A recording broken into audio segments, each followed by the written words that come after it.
What up, everybody? Good morning and happy Wednesday. Making the turn on the work week here.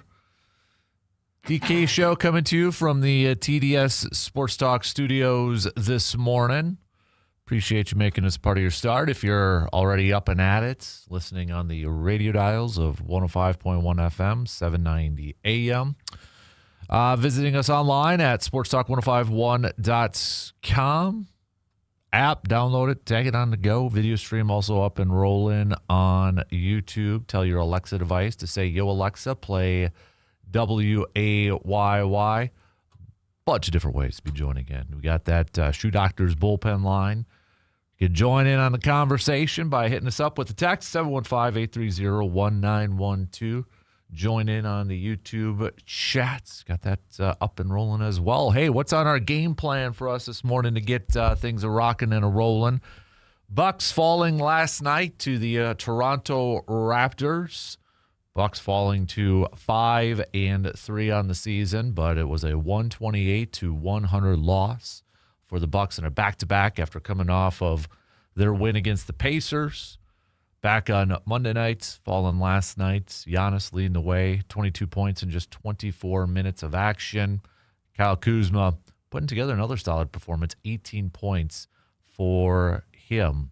But next up is going to be a matchup against the red-hot Chicago Bulls, the first-place Chicago Bulls, taking down the 76ers last night too. So that's going to be a game for the NBA Cup as we start that off for the Bucks looking to defend that title, right? So, but we'll throw a little hoops chat in here, wrapping up last night's loss. Bucks 2-2 on the road, and again 5-3 overall in the season as we are into the third week of the NBA season.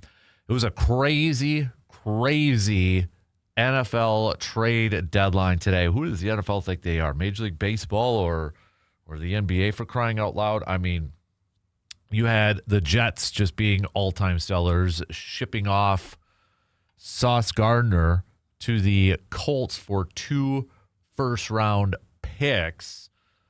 You got then the Jets shipping off Quinton Williams to the Cowboys for a first-round pick and second-round pick and such. You had Jacoby Myers getting moved. You had all over the place, just bunch of moves. But Jets were the big ones there, selling off a couple of high-priced, younger, talented players, and it's clearly evident they're in full-on rebuild mode right now. So, but what a day yesterday. Packers, they didn't do any moves. They didn't make any moves. They didn't trade anything. So. But there is a report from Matt Schneidman, who covers the Packers from The Athletic, saying that Packers are interested in possibly signing Asante Samuel Jr. So we'll see if anything kind of transpires from that. But Packers fans, are you a little disappointed? Are you a little down? Are you a little frustrated that the Packers didn't make a move by yesterday's trade deadline? Maybe you're like, nah, I already kind of expected that. I knew they weren't going to do it anyway. So now I'm not really upset by any means. So, but given what we've seen from some of the other moves yesterday, is there anything? It's like, dang it, I wish they would have done something. Bears adding a defensive end, a little bit more of a pass rush help. Lions pretty much standing pats and such. But other than that, well, how are you feeling right now, Packers fans, with the current state of your team? Now that they can't make any trades. Or would you feel better? Maybe you are on the Asante Samuel Jr. bandwagon, and that's what you want to see your team do. Kind of get a little bit of depth that way from cornerback help. So we'll break it all down, take a look at it, but yeah, wasn't that long ago the NFL trade deadline was just like a big old nothing burger. Nothing would happen, and boy, the last few years, it's completely changed to where it's very similar to Major League Baseball trade deadline or even the NBA trade deadline. So We'll hit that up.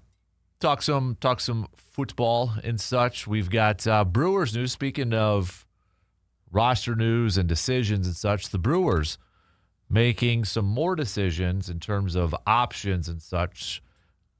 No real big surprises with this thing. The Brewers declining the mutual contract options on both Rhys Hoskins and Jose Quintana. They also declined the option on Contreras, but hold on, don't freak out. It doesn't mean that he's going to be a free agent.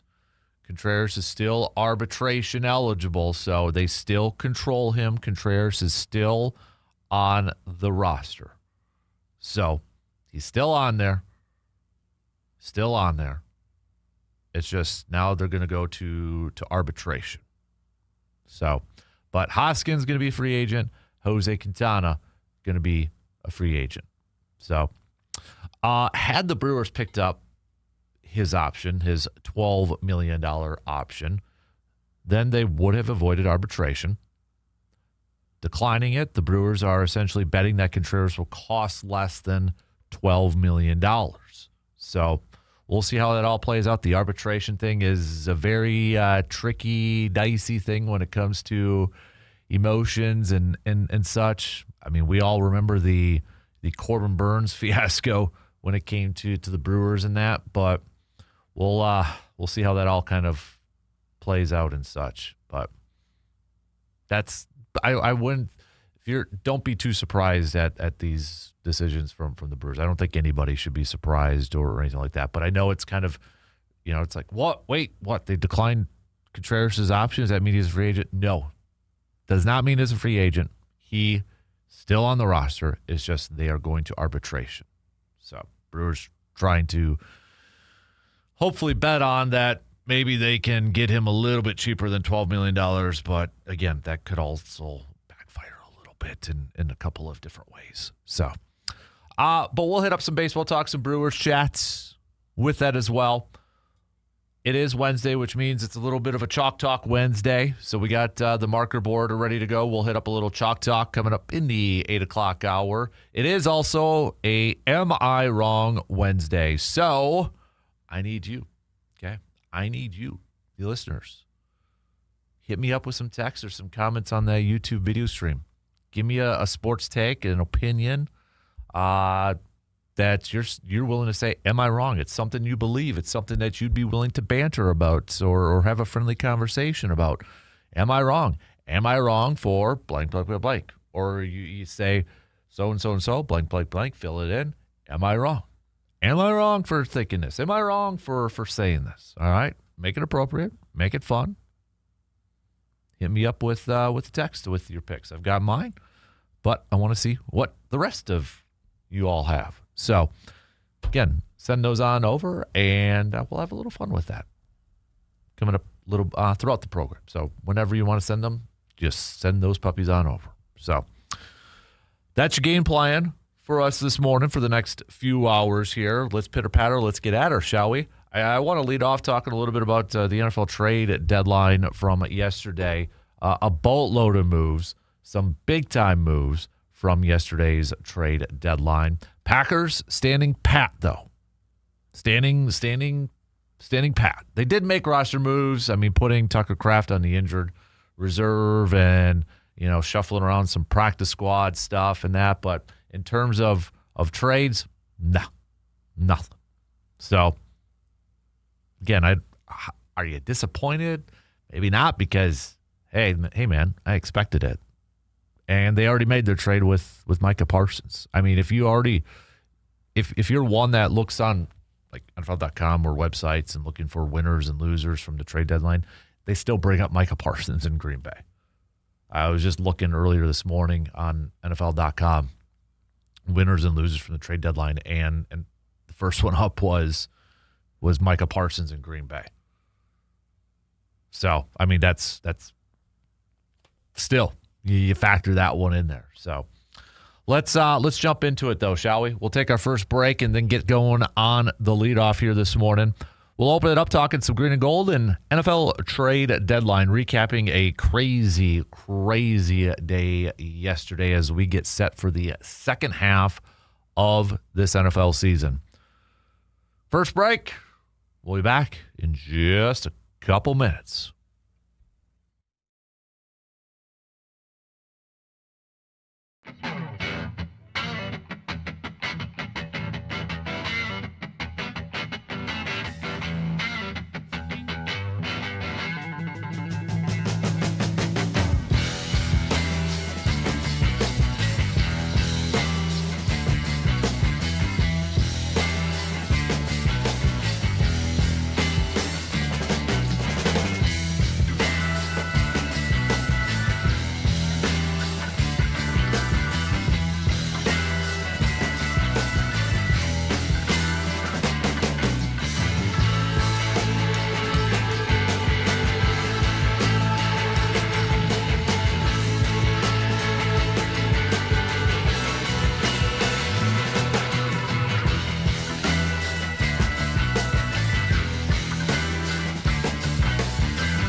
Take a look down if you're at your home or maybe you're in the office right now and look at those floors.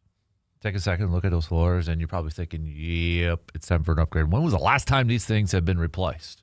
When was the last time we've had new carpet in here? Maybe some lemon. Maybe you're in the bathroom getting ready for the morning. I don't know. But with the holidays coming up, family, friends, maybe even some in-laws coming through the door and making a visit for you, might be time for that flooring upgrade. That's where our friends, Carpet City Flooring Center, can come in. They've got everything from luxury vinyl planks to carpet, laminate, tile, you name it. Selection's awesome. So is that entire team at Carpet City Flooring Center. If you're not quite sure where to begin, you're not quite sure what style would look the best or what would fit within your budget and that, their whole team can help you out. Plus, they match or beat the competition's prices. I mean, for crying out loud, that's why they are Wisconsin's premier flooring store. So, if you're in the markets, or if you're like, yeah, it's probably time to update these floors. Who am I kidding? Go visit our friends later on today, Carpet City Flooring Center at 3109 East Hamilton Avenue in Eau Claire. Let's begin on the leadoff here this morning. Let's talk some football. Talk some football. The NFL trade deadline has come and gone, and I don't think I'm going to ever get used to this. I mean, it's just been for the longest time, the NFL trade deadline has just been a big old nothing burger. Like nothing usually happens during the NFL trade deadline. And now you look at the last couple of years, last few years, they've been like, hold on now. We can't let Major League Baseball and the NBA have all the fun when it comes to the trade deadline. We got to do. You know, we want in on this. We want in on this as well. So you look at the last few years, and okay, they've kind of picked up a little bit in some movement and all that good stuff. Make some moves here, and then yesterday, you get Sauce Gardner traded for 2 first-round picks. You get Quinnen Williams traded for a first-round pick. You had other moves all across the board. Rashid Shaheed getting traded from the Saints to the Seahawks. You look at a couple days beforehand. I mean, you had obviously with the Eagles taking or acquiring Phillips from the Dolphins. Jair over the weekend too. Obviously, the beginning of the season, you look at with Micah Parsons and that. Cowboys also getting Logan Wilson from the Bengals. I mean, there was moves all across the board. And, I mean, it's kind of, I mean, the Colts were kind of like, a baseball team, where maybe they're that surprise baseball team, and it's like, hey, let's go for this, man. Let's do this. We're gonna push our chips in the middle of the table, and we're gonna go with this thing. And that's what they did with acquiring Sauce Gardner and giving up 2 first-round picks for him. What does that tell me, too? To me, it clearly tells me they long-term commitment coming up for a guy like Daniel Jones. You trade away 2 first-round picks, that to me tells me it's like you're going to be willing to commit long-term to Daniel Jones. I think Anthony Richardson, obviously his time with the Colts is probably going to be donezo, going to be over with. Obviously, they still have Jonathan Taylor and such, but it was a big need for the Colts to acquire a top-tier corner to get a corner, and they got her. I'm a little surprised that the Jets decided to do that, but I think it's clearly evident that they realize we got to tear some things down, and we're going to be in a rebuild situation here. And I think a lot of it has to do with they want some ammo to potentially go get a quarterback in the upcoming draft, and kind of restart with that franchise quarterback. That's where it's going to begin. It's clearly evident right now.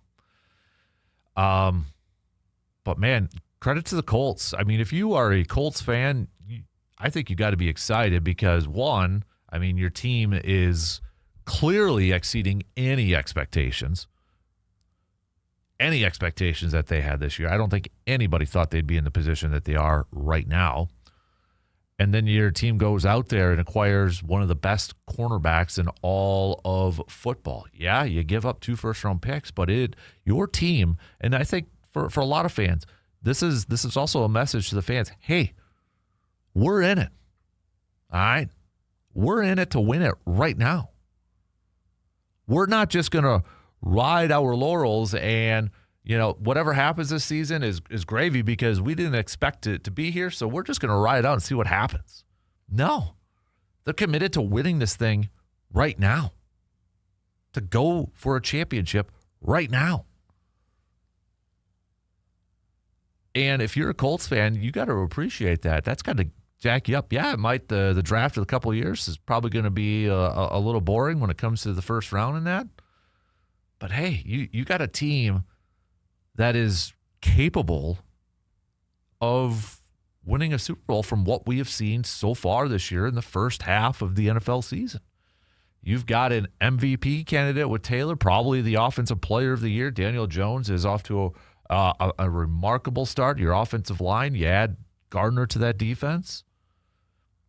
If you're a Colts fan, you rightfully so should be excited for this thing. Jets, it's going to be a little bit. It's going to be a little bit. Yeah, you're disappointed, and that's the thing too, is like Sauce Gardner's still a younger player in that. And you're probably a little disappointed. You're down. Overall from the season itself, it's just been bad. I mean, really bad. But maybe you're thinking, okay, with this draft capital, we can go and we're going to get our future franchise quarterback, hopefully. Hopefully. You know, whoever that's going to be, wherever they draft in this thing. Yeah, I know the name's probably not as popular anymore, and I don't think he's going to get into this draft. But, I mean, you want to garner some excitement with the Jets? Just from a name, might not necessarily be the best pick, but, I mean, could you imagine, like, if Arch Manning was having a Heisman type of year this year, and then he enters the draft and the Jets get a Manning? Oh, but maybe the Mannings would also pull an Eli and say, yeah, no, we don't want to go to the Jets. We already had an Eli in New York, but also with the ownership group, they're like, nah, we're not going to go play with the Jets. Seahawks, too, probably not the most popular name by adding receiver Rashid Shaheed, but you look at Seattle, I mean, their offense, Sam Darnold, too, he is playing incredibly well. You go back to when Seattle signed him to that contract, it's like, okay, paying a lot for a really good year for the Vikings, but is it still a little bit of a risk situation? Sam Darnold has played awesome so far this year. Over 2,000 yards passing. He's averaging 9.6 yards per pass. He's got 16 touchdown passes and just 5 interceptions. I mean, he's playing incredibly well. Jackson Smith-Njigba is one of the better young receivers in the National Football League. And you give that offense another weapon from the receiving standpoint. John Schneider, general manager for Seattle, awesome move for him. And a very competitive NFC West. When you have the Rams there, you still have the 49ers. Give credit to the Seahawks for making a move, saying, all right, we're in a tough division, but we're also a dang good team. Where's our weaknesses? Where could we use a little bit more depth? What should we do here to help bolster our team? And they went and got themselves another wide receiver. Awesome. I think that definitely a winner is the Seahawks for doing that. And you look at, this was before the trade deadline, but if you're the Eagles, I mean, it's just like, of course the Eagles, of course they go out there and they get another pass rusher. They're taking a flyer on Jair Alexander. They also got another corner earlier on, Michael Carter II from the Jets. Of course, the Eagles, Howie Roseman, general manager over there, of course, they make moves to help bolster their team because they're all about the win now. Win now. That's the Eagles. When there's somebody who's potentially available, the first team that's going to come to mind is going to be Philadelphia. Earlier on, Tank Bigsby. I mean, they've been making moves since the beginning of the year. And then, this one was a little interesting. Jaguars acquiring Jacoby Myers. Now, Jacoby Myers from the Raiders, he was rumored to be on the move or wanting a trade and such. So his name has always kind of been floated out there as a potential trade. But the Jaguars going out there with Travis Hunter on the injured list, and Brian Thomas not off to the biggest start like he did last year. Jaguars going there and trying to find some more weapons for their quarterback and Trevor Lawrence. So even though when you look at the standings and you look at the AFC South, the Jaguars are in that division with the Colts. Jaguars are still 5-3. They're not that far back. They're just a game back. Give them credit. They went out there and said, okay, we need another weapon on offense. We need another receiver here. They go out and get Jacoby Myers. I think that was a solid move from them to add to that group.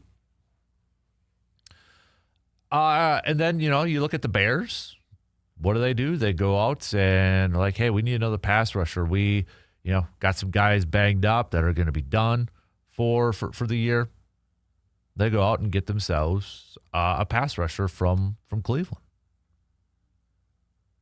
Adding a little bit more. Bears off to a good start this season, too. They're definitely in competition for the division. Was it Joe Tryon from Cleveland? They get him and a 7th-round pick in exchange for a 6th-round pick. Might not be the biggest name out there, but you're adding some depth to that front, to that defensive front. You lose a guy for the season? All right, let's go get a guy.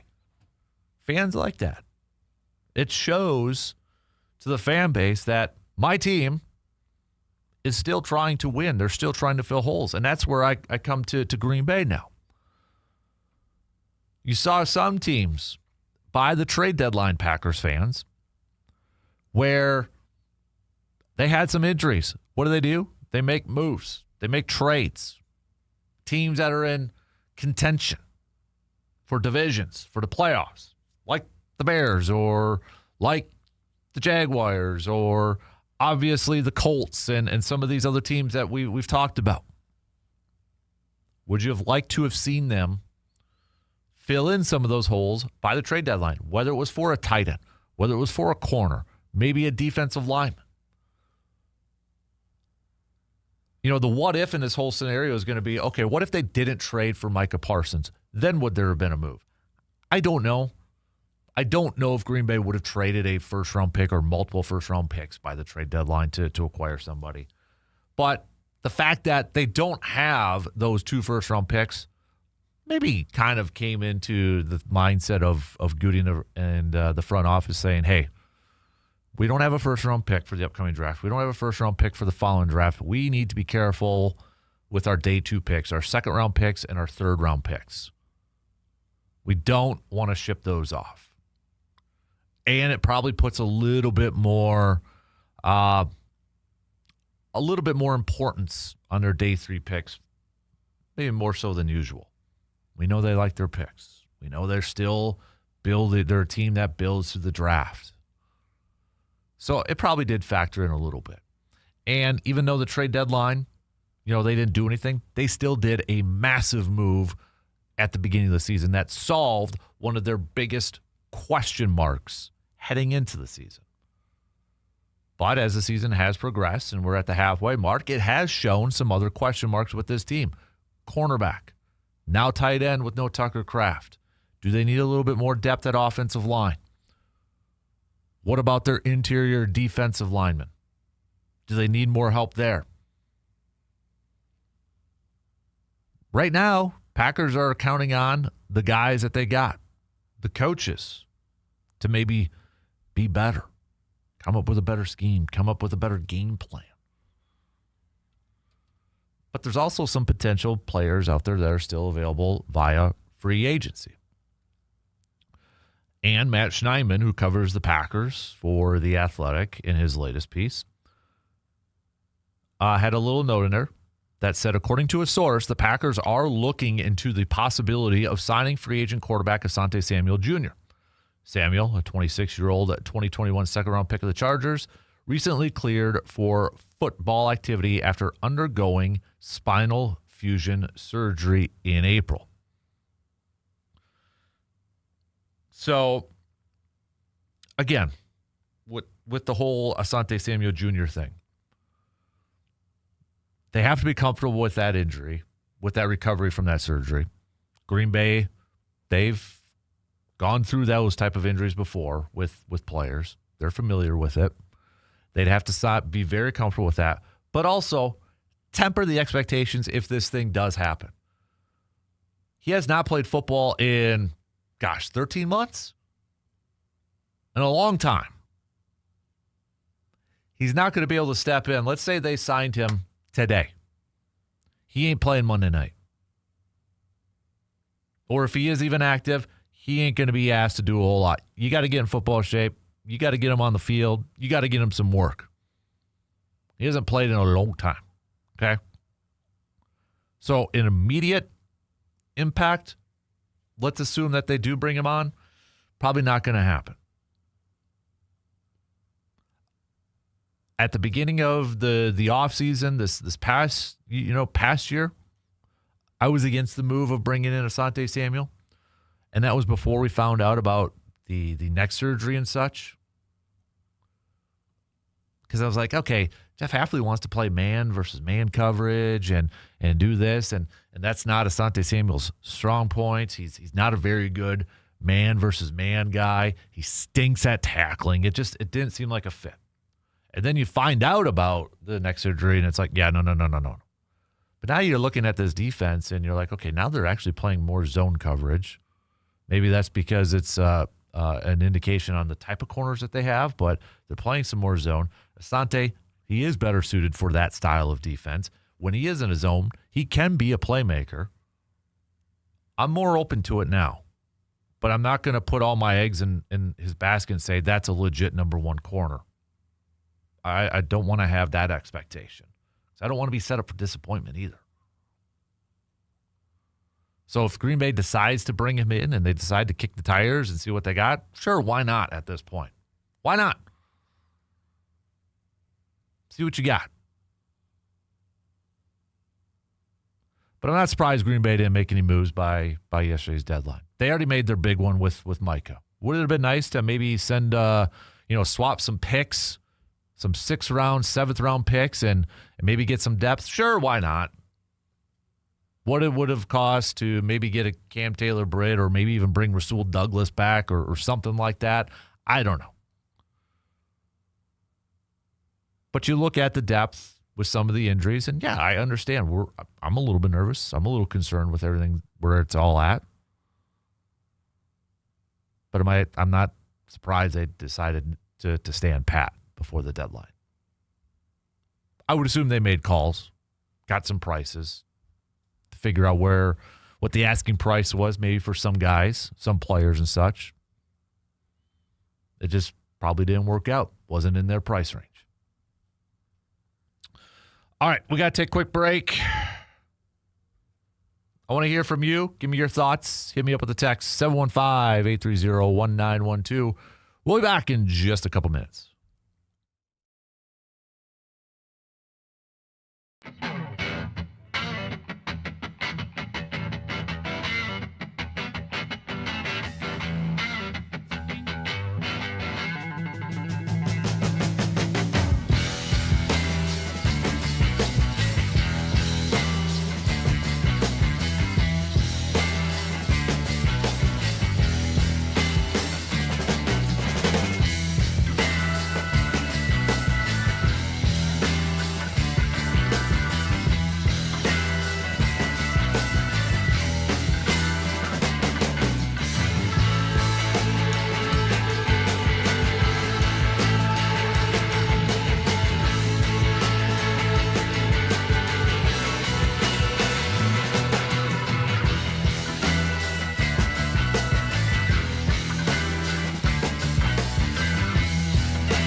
Coming up next Tuesday, we are going to be doing the program from Hy-Vee in Eau Claire for their annual Veterans Day breakfast. So if you are a veteran or are currently serving, stop by for a free breakfast courtesy from Hy-Vee.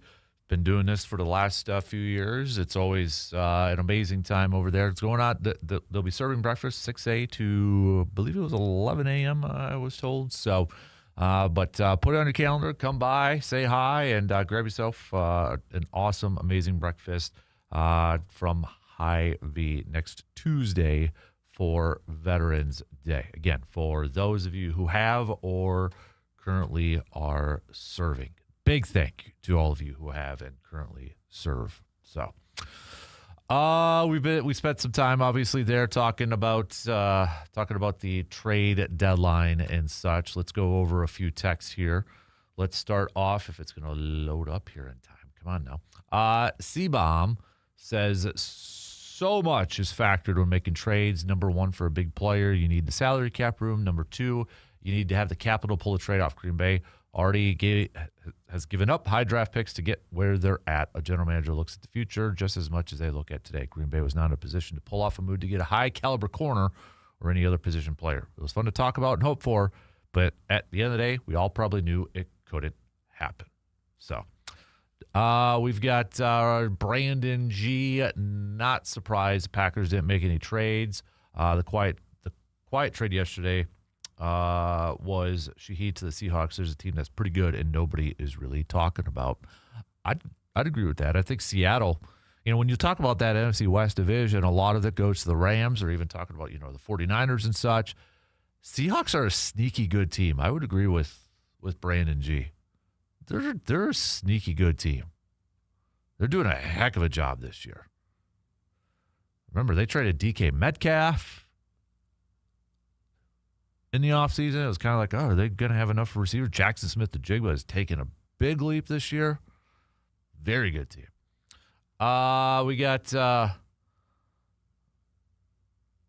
Steve from Eau Claire. Am I wrong? Was it a waste of money to sign Woodruff 2 years ago? What did we get? 8 starts and another injury. I'll disagree with that one. I mean, yeah, it was a risk, no question about it, but he also had when he pitched this year, he was pretty darn good. And those injuries he had this year, the comebacker, you can't fault Brandon Woodruff for that. You can't fault him for getting hit with a comebacker in that. It was bad luck. Bad luck. I didn't have a problem with what the Brewers did with Brandon Woodruff.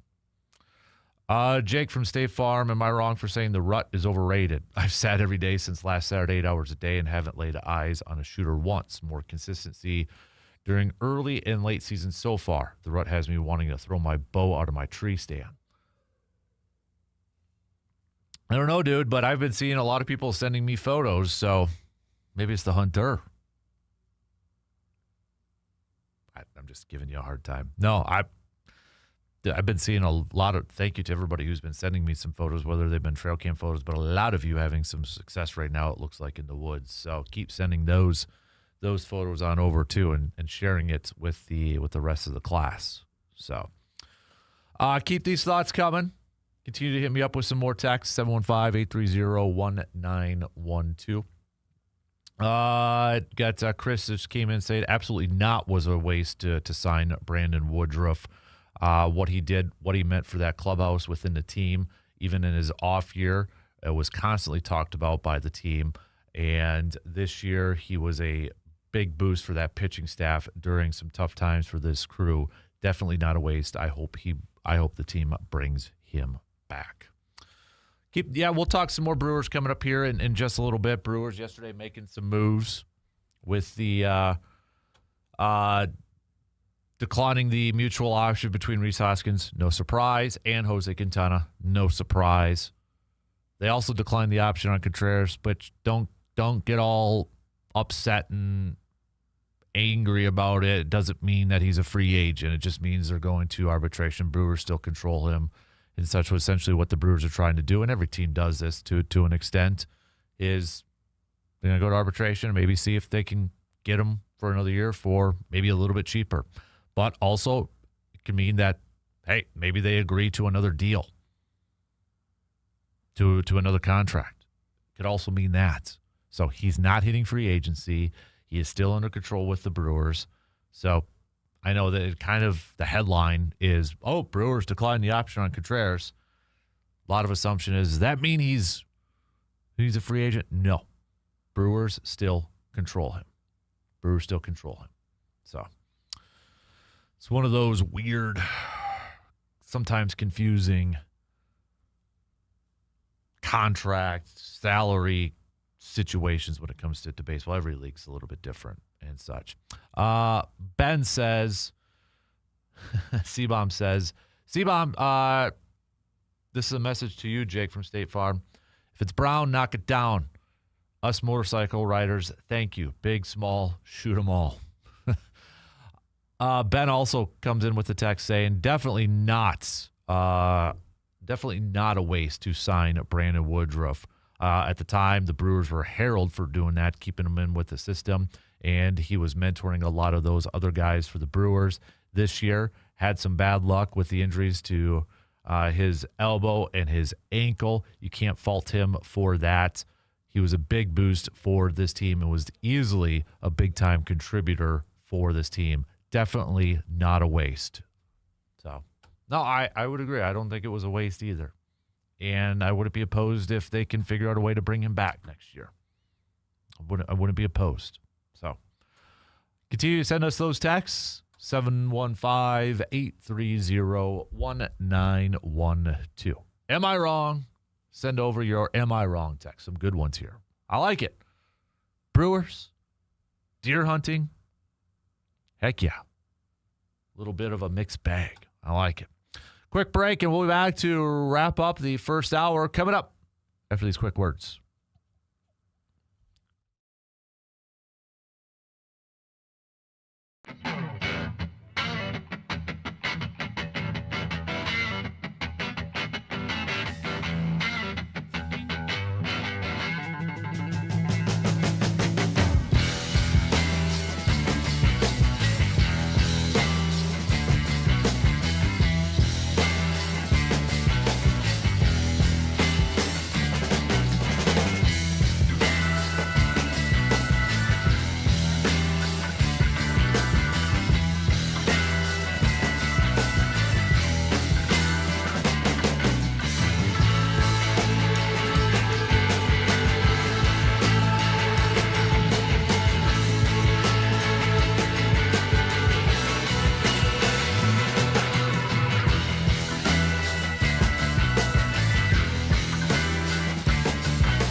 Sounds like temperatures are going to start to drop here. Maybe we get a little bit of snow coming here soon, which means you better get ready. Get your vehicles ready. Specifically, maybe you need to get some new tires to help battle some of those slippery roads. You got some bare tires. Get it on into AJM Automotive in Eau Claire. Maybe you need some brake work done, some engine work done. Maybe you just need an oil change. Whatever the case may be, AJM Automotive can help you out. Give them a call today to set up your appointment at 715-835-9523. And don't forget, they also offer towing services. So if you do slip off the road or something like that and you need a tow, they can help you out with that. Plus, if you want to get those snowblowers tested and ready to go, and it's like, oh, dude, they ain't starting up for me. It ain't starting. Take it over to AJM Automotive. They can help you get your snowblower ready to go for this upcoming winter season. All right, coming up next hour, we'll chat a little hoops with the Bucks falling last night to the Toronto Raptors 128-100. We'll hit that up. Continue to send me your Am I Wrong? Fill in the blanks. Am I wrong? Give me a bold sports statement. Give me a bold sports take. Don't matter if we agree or disagree with all of them. That's what makes sports right or fun, right? So don't be shy. Send it on over. Okay? Send it on over. Who cares if we disagree with that? At the end of the day, we're all sports fans, right? So send it on over. Text it to me. Hit me up on the video stream on YouTube. If you want to chime in with that or that way, you can do that. We'll do a little chalkboard or chalk talk Wednesday coming up in the 8 o'clock hour. If you're like, what's chalk talk? I got the marker board ready to go. Going to break down a play. Talk about a play. So you want to make sure you're on the video stream when we get to a little chalk talk Wednesday. So we'll hit that up in the 8 o'clock hour. So give me your thoughts. Continue to give me your thoughts, Packers fans, on the trade deadline yesterday coming and passing. Were you a little disappointed that the Packers didn't make a move, or you totally get it because, well, Green Bay made their move with the Micah Parsons deal at the beginning of the season. But be honest, are you maybe just maybe a little bit, maybe a small part of you, just a little bit disappointed that maybe they didn't add some depth at the corner or defensive line or tight end or wherever it may be? Are you a little, maybe just a little sad, a little disappointed? It's okay to admit that. All right, it's okay. But boy, it was a pretty darn active deadline. Still not used to this. Still not used to the NFL being that active at the deadline, like Major League Baseball, like the NBA. But maybe we should start to start thinking about that when we get to the NFL trade deadline. So, but you can let me know your thoughts, Packers fans. Okay.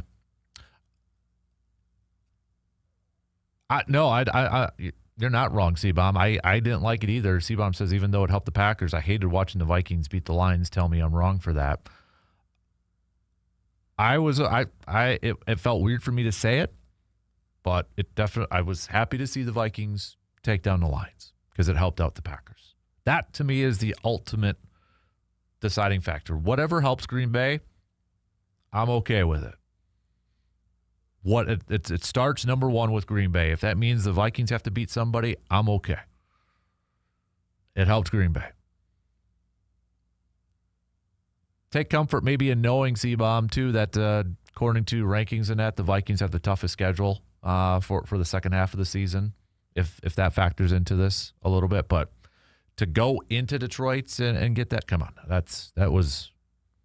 You take comfort knowing that helped out Green Bay. That's all that matters, C-Bomb. That's all that matters. That's the number one priority, okay? Root for the Packers. Don't root for your main rival for something to happen to them. It always starts with Green Bay. That's the number one priority. So you are wrong on that.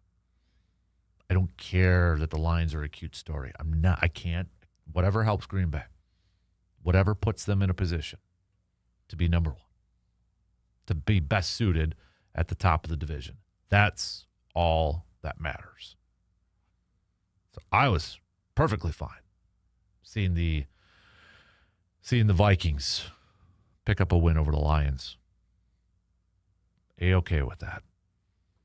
So All right, we got more that we're going to get to here coming up a little bit later on. Let's wrap it up with Morgan. Good morning, Morgan. Well, how's it going, Kasper? Good. How are you? Who do you think your biggest opposite is in the sports world? Like, do you have somebody that you never agree with at all when it comes to sports opinions, teams, anything like that? So, fellow sports personalities? Yeah. Probably Colin Cowherd. Okay. Or Stephen A. Now, what about those two make them in like polar opposite corner? Very hot take-ish. Okay. And you would consider yourself what? Cold take? Not cold take. Very, I would say very level-headed. Okay. So you think you have more objectivity. Mm-hmm. What is one hot take that you will die on the hill of? Oh, you put me on the spot. You got to give me heads up on these. Got to think on your feet, man. Hot take? Yeah. Because if you're Hot thinking of take. somebody, because it's always kind of fun to be in the room with somebody that has an opposite opinion, or maybe if you have, a Vikings or Bears fan, and then the Pack's playing them, you kind of want to get together for the game, like some friendly rivalry. I never want to watch games with people. You don't? No. Why No, not? No. Even fellow Packers fans. Nope. Then, okay, so then when you are at Lambeau, for example, that's more of an experience versus being in company, because I get annoyed. I get annoyed with fans. Okay, what's the worst kind of fan? The know-it-all. Okay, so let's make this your hot take. They pretend to know it all. Let's make this your hot take then. Yeah. So you have the hot take that you cannot watch sporting events with other fans, even if the camaraderie of the team is shared. Yeah. No. Okay. No, I can't do it. I can't. It annoys me when there's fans that get upset after every single play if they don't score on every single play. Right, it's a game. It's you have to keep it's your like, head about you. Okay, we don't need to be all riled up and upset with, if they don't score on this certain play. But hey, they gained 5 yards for crying out loud, okay? So let's perspective. Yes. Right. But if they big time drop the ball, then are you a reactor? Oh yeah. Yeah. Because growing up, we used to say my dad would scare the dog. Like if there was a bad Packers play, he would yell, fans do. You get engaged and the dog would just go running down the hall. Right. So your hot take is you don't like watching sports in the company of other fans. I'd rather be by myself or at home. Okay. Yeah. And because when I'm at Lambeau, I'm actually really quiet. Yeah. Do you ever want to tap somebody on the shoulder and say, okay, listen, Yeah. I've been sitting here all game and let's school you a little bit on what's going on here? Yeah, absolutely. That could happen. Yep.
Second hour kicking off right now on this Making the Turn Wednesday. Appreciate you hanging out with us and making us a part of your starts on this November 5th. Coming up, we're going to hit up some Bucks chats here in just a little bit as the Bucks. What the heck is that? Okay. As the Bucks picking up a loss last night against the Raptors, excuse me. Getting sidetracked here because Big Worm sent over a nice photo. He's on the Buck board. Big Worm says, "Morning, Dan. Bucks are on their feet. Buckeye shot came into a grunt and snort wheeze. Put on the lard and onions, honey. I'm going to gut you a buck, right? Coming up, that's going to be one of my traditions. I've got to watch Escanaba in the Moonlight before the opener. So congrats, Big Worm. You know what? I think we're going to start on the Sports Talk Facebook page. I'm going to put up a post here. I'm going to create a graphic here shortly. We're going to start our Buck board up there so everybody can comment and put up their Buck photos. So big congrats to Big Worm. So, Nick, so what you're saying is you want to go to a Pack game with me, even though I have availability to season tickets. It depends on the person, Nicholas. It depends on the person. What kind of fan are you at games? Are you complaining about everything? It honestly, it just depends on the person. Depends. Like I can't when there's people that complain about every single play, I can't do it. I can't. Depends on the person, Nick. So what kind of fan are you? I'll throw it back to you. What kind of fan? It depends. You know, I will say I've gone to a game with C-Bomb. Okay, for anybody who just knows C-Bomb through this show and has heard his opinions and his takes, at a game, C-Bomb, he's actually pretty bearable, which may surprise some people. The only thing annoying about C-Bomb at a Packers game is that ungodly whistle that he does, but I get it. He only does it when Packers are on defense and such, but it is an impressive whistle he's got going on there. But at the game, dude, I can go to a Packer game with C-Bomb. I've done it. I'd go again. So, Nick, I haven't been to a Packer game with you. I don't know what kind of fan you are.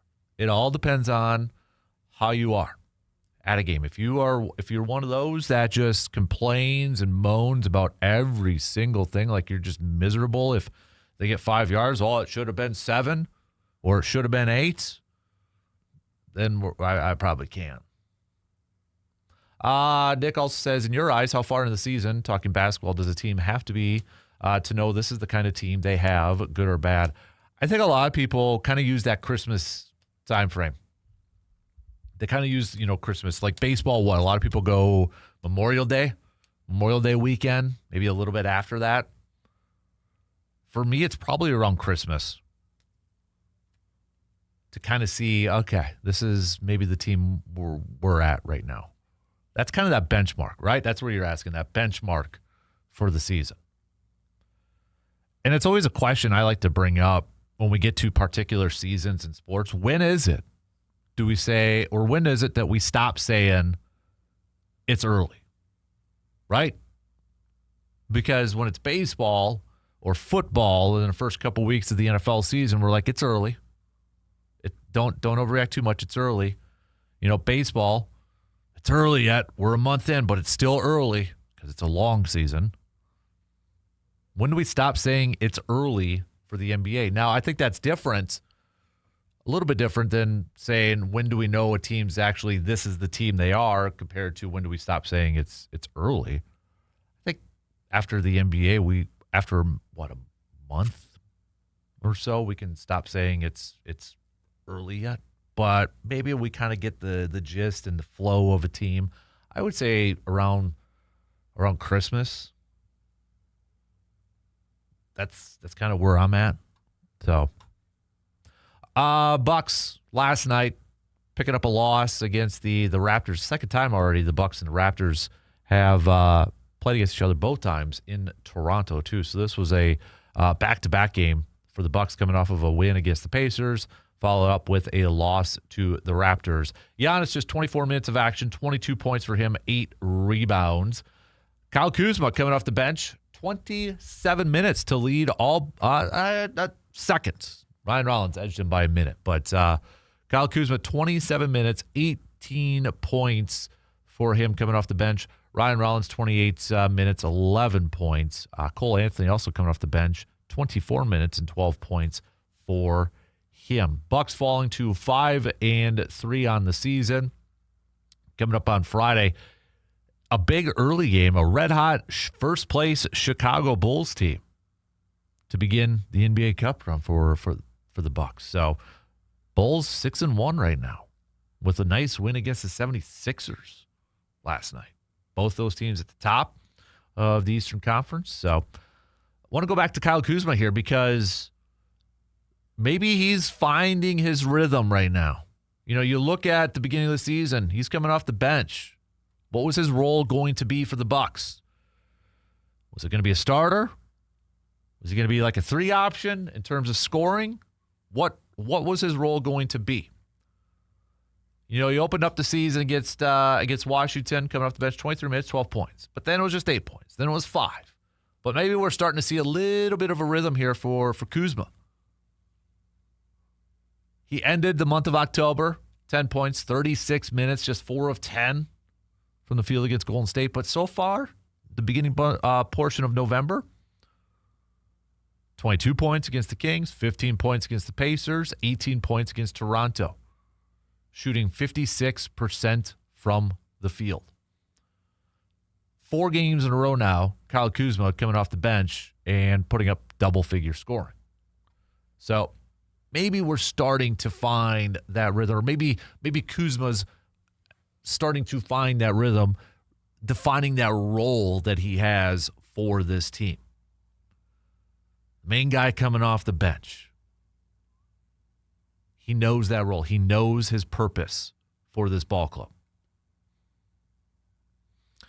Do you think, and I'll probably put this as a post-Glass and Mirror 715 Speaks poll question later on today. Given how the current structure is with this Bucks team, okay, you got Miles Turner, obviously, and you look at what he has done this year, just 9.8 points per game, 6.5 rebounds per game. Do you think the Bucks need another Robin, a co-Robin, if you will, or another Robin that is maybe more of a scorer to take a little bit of the pressure off of Giannis? Been seeing some people kind of talk about that a little bit on social media with this Bucks team, is that they need another scoring option. They need another guy. I still think Miles Turner we're going to see more offensive production from him the more we get into the season. But right now, it's been Giannis and a lot of other guys. It's been Rollins. It's been Gary Trent Jr. It's been A.J. Green. It's been Cole Anthony. And lately now, it's been Kuzma coming off the bench. But are you one that thinks, you know what, he needs another guy? Kind of like, the Raptors yesterday. We were talking about this leading up to the game. They got 3 guys that are averaging over 20 points per game. Ingram being one of them, R.J. Barrett's, the other. But they got 3 guys that average 20 points per game. Do you think the Bucks need another guy that can give them 20 points per game if we're just kind of making it generic like that? Like, they need another scorer. They need another option, because if Giannis misses any time, if he misses multiple games, this Bucks team's in trouble. And you don't have to give me a name. I mean, I don't know of anybody out there right now that a team would be willing to trade and such. Maybe as we get closer to the trade deadline at the beginning of next year, those names will kind of pop up. But is that perhaps maybe the biggest question mark, or maybe the biggest concern you have with this Bucks team, is who is that second option? Who is that second scorer? If Giannis goes down, who is the next dude? Do you trust Miles Turner? Yeah, I mean, you'd think it would be Miles Turner, right? But right now, offensively, he's still affecting the game so in so many other ways. I mean, you look at his plus minus, he is affecting the game in other ways, defensively and such. But there are some fans out there that would like to see him be a little bit more of a offensive contributor.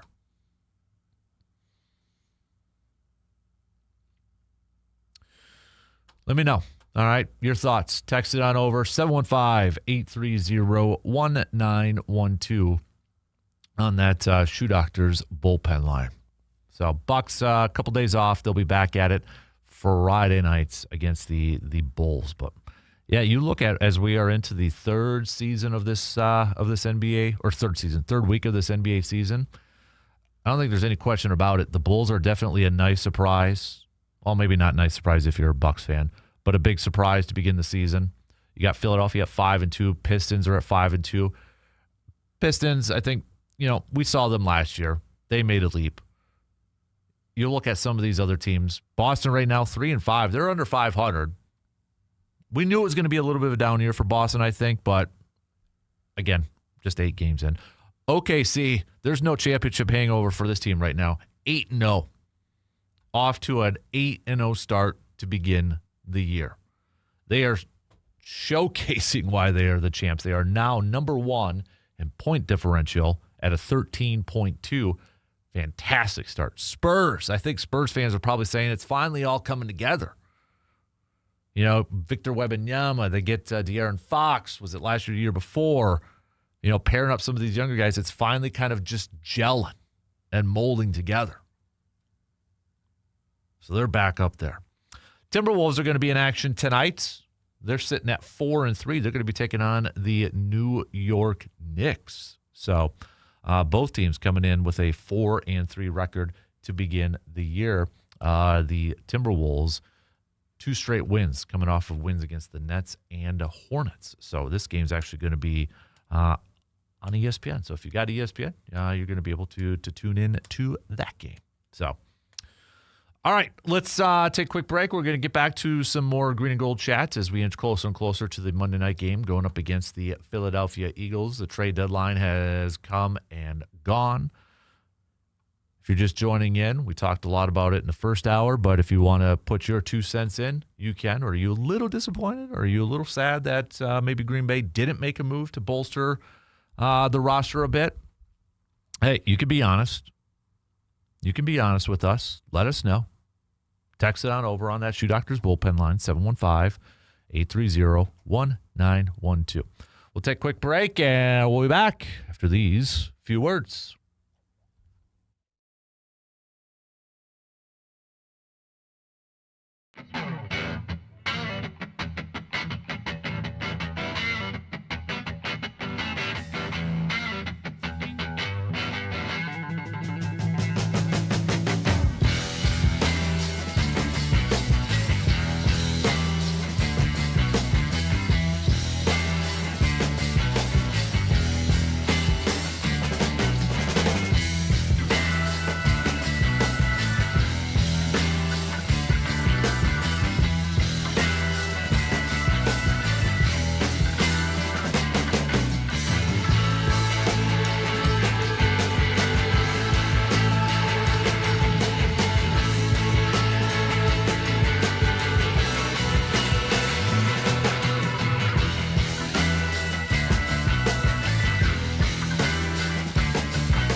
It's that time of year again. November, a couple weeks away from the opener. The deer hunt is right around the corner. And before you head out to the woods, make sure you're ready with a quick stop at our good friends at Tilden Gun. Whether you're looking for maybe a new deer rifle, maybe some ammo, some scopes, Tilden Gun has the best selection around and at the best prices to match. If you're hunting down some deals, this is where that trail ends. Sean and Hunter at Tilden Gun, hey, they know their stuff. They're hunters. They're outdoorsmen. They'll help you find exactly what you need to make this deer season one to remember. And while you're there, too, maybe start to think about the holidays. Because let's be honest, if you got somebody you got to shop for that's a hunter, an outdoorsman, in their life, nothing would say Merry Christmas like something from Tilden Gun. Gift card, maybe a new deer rifle, maybe some accessories and such. So before you head to the woods, or maybe starting to think about that shopping list, head to Tilden Gun. Great gear, great prices, great people. You can check them out at tildengun.com or stop by their awesome shop and go chat with Sean or Hunter over there at 12427 90th Avenue in Chippewa Falls. Again, 12427 90th Avenue, Chippewa Falls, and their website again is at tildengun.com. We'll get back to some more of your texts coming up here in just a little bit. I know we got a few chiming in with the Bucks and such, and some Brewers chat, so we'll get to that here in just a quick sec. Switching gears to chat a little football here this morning. We've got Joe joining us. Got to get the right. Good morning, Joseph. Good morning. How are you? Good. How are you? Confused. Okay. You know, I thought I had a pretty good handle on Matt LaFleur, and I don't want to say I was a, Matt LaFleur apologist, but I always thought, you know what, Packer fans are irrational, Packer fans are illogical, Packer fans are quick to trigger, and I thought after that Steelers second half that Matt LaFleur had found his offensive identity with his team. And I thought going into Carolina, no-brainer. And the undisciplined nature of this football team, to use Dan Orlovsky's quote, the immature nature of this football team, and the inability for this football team to get up for bad teams is now not just the exception, it's almost becoming the rule. Mm-hmm. And so I'm not a Matt LaFleur needs to be fired guy, but for the first time I have serious questions. And so I'm confused because that second half of the Pittsburgh game, I thought, okay, this is the identity of this football team. I understand you lose Tucker Kraft in the third quarter, but he was there all first half. Mm-hmm. And so for Green Bay to come out, both sides of the ball, to come out like they did, inexcusable. Mm-hmm. Now, if they come out and beat the Eagles Monday night, I'm sure Packer Kingdom will be, okay, the ship is sailing in the right direction. Everything's good. We're still a Super Bowl contender. But I have serious questions about Matt LaFleur. And again, for the first time in his tenure, I am looking at it and saying, man, is this guy not the guy to be a head coach? So just let's not bury the headline. Would you, a lot of people on social media, would you hand over play calling duties to Steno? Nope. No? Nope. I think this is not, if Green Bay doesn't have a successful rest of the year. Mm-hmm. Okay, so then I think you have to seriously evaluate in the offseason, but I would not do it midseason. Okay. And I think Steno right now has his own issues with that offensive line. I think a critical part of the offensive ineptitude of the Green Bay Packers is the play of the offensive line. Mm-hmm. And you look at Aaron Banks, and you look at the move with Elton Jenkins moving over. And essentially what's happened is you thought Elton Jenkins is better than what they had last year. Mm-hmm. Okay, you're thinking in your head, you're like, okay, well, moving Elton over, that strengthens the center position. Then you move Aaron Banks in there.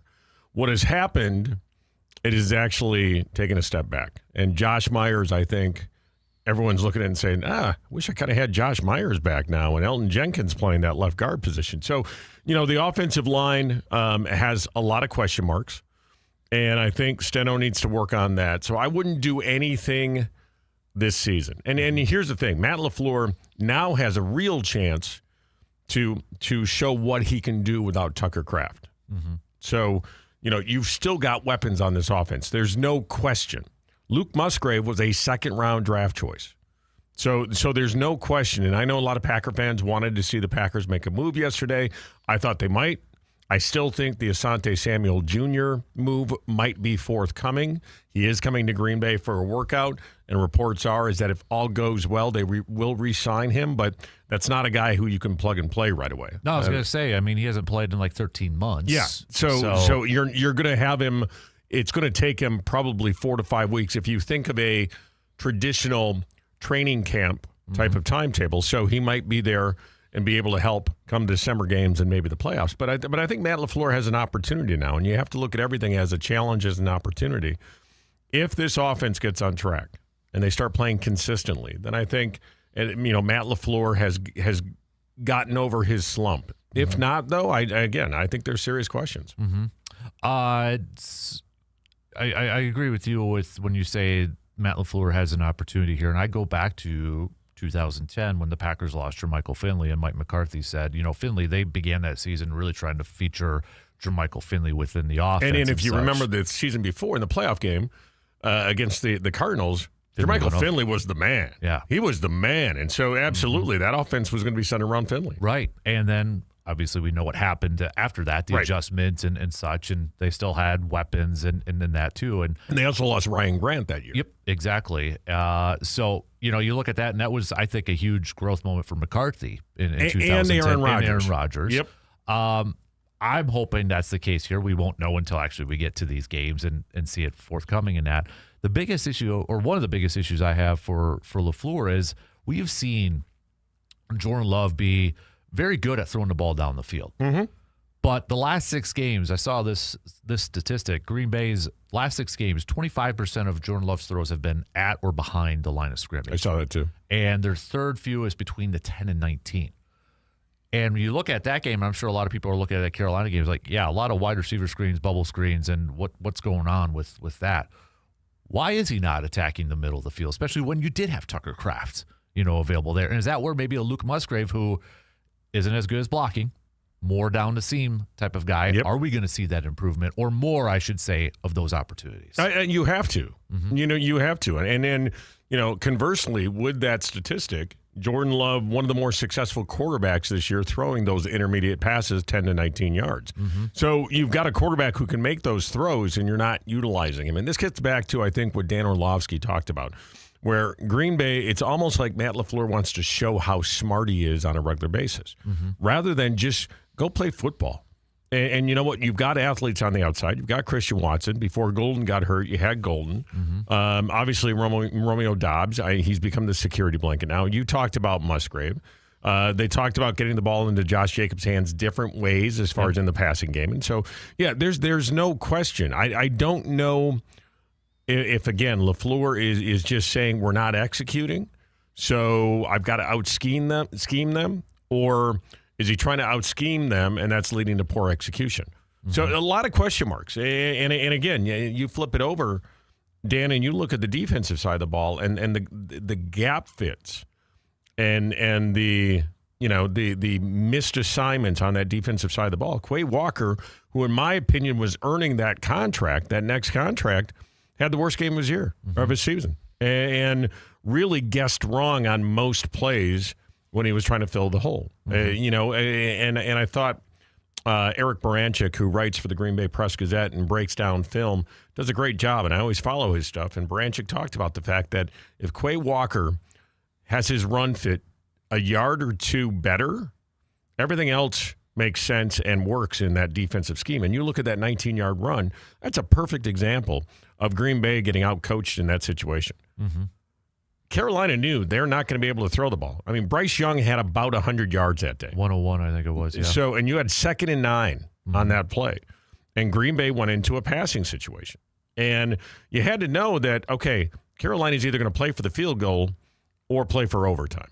And so they weren't going to be aggressive. And so for Green Bay to be in that passing situation, they had Micah Parsons, I believe, lined up inside, and they had Quay Walker lined up outside, and then Evan Williams misses his run fit, et cetera, et cetera, et cetera. And so, just a lot of poor execution and I think poor planning, which leads to poor coaching decisions in that football game. I'm with you, and I know we talked about this earlier in the week and such. I think you and I both, I would say we're very level-headed. And I would say so. And by the way, I would sit next to you at a Packer game, which I'm going to be up there this weekend. And so, so I would sit next to you during a Packer game. I can't sit next to the person who complains after a 5-yard and it's like, well, it should have been 8. Should have been. But by the way, I thought you could have seized an opportunity when you said, a 4 or 5 yard run. It could have been 6, 7. Sorry. No. I'm trying to get Hudson to stop that. We don't need to incorporate that. Okay? That's no. I hear that multiple times a day. Hey, try to coach. Now he's doing the hand instead of saying it. So he's finding other ways to really get under my skin with that thing. So try to coach high school football, and that was pretty much a regular every practice occurrence. So just FYI. Well, even my 3rd graders in flag football were doing it. So yeah. Oh gosh. Oh, and when it was like Pittsburgh was 6-7. Yeah. It's like, Dad, if that was flipped around on the TV, you know what that would see. I'm like, no.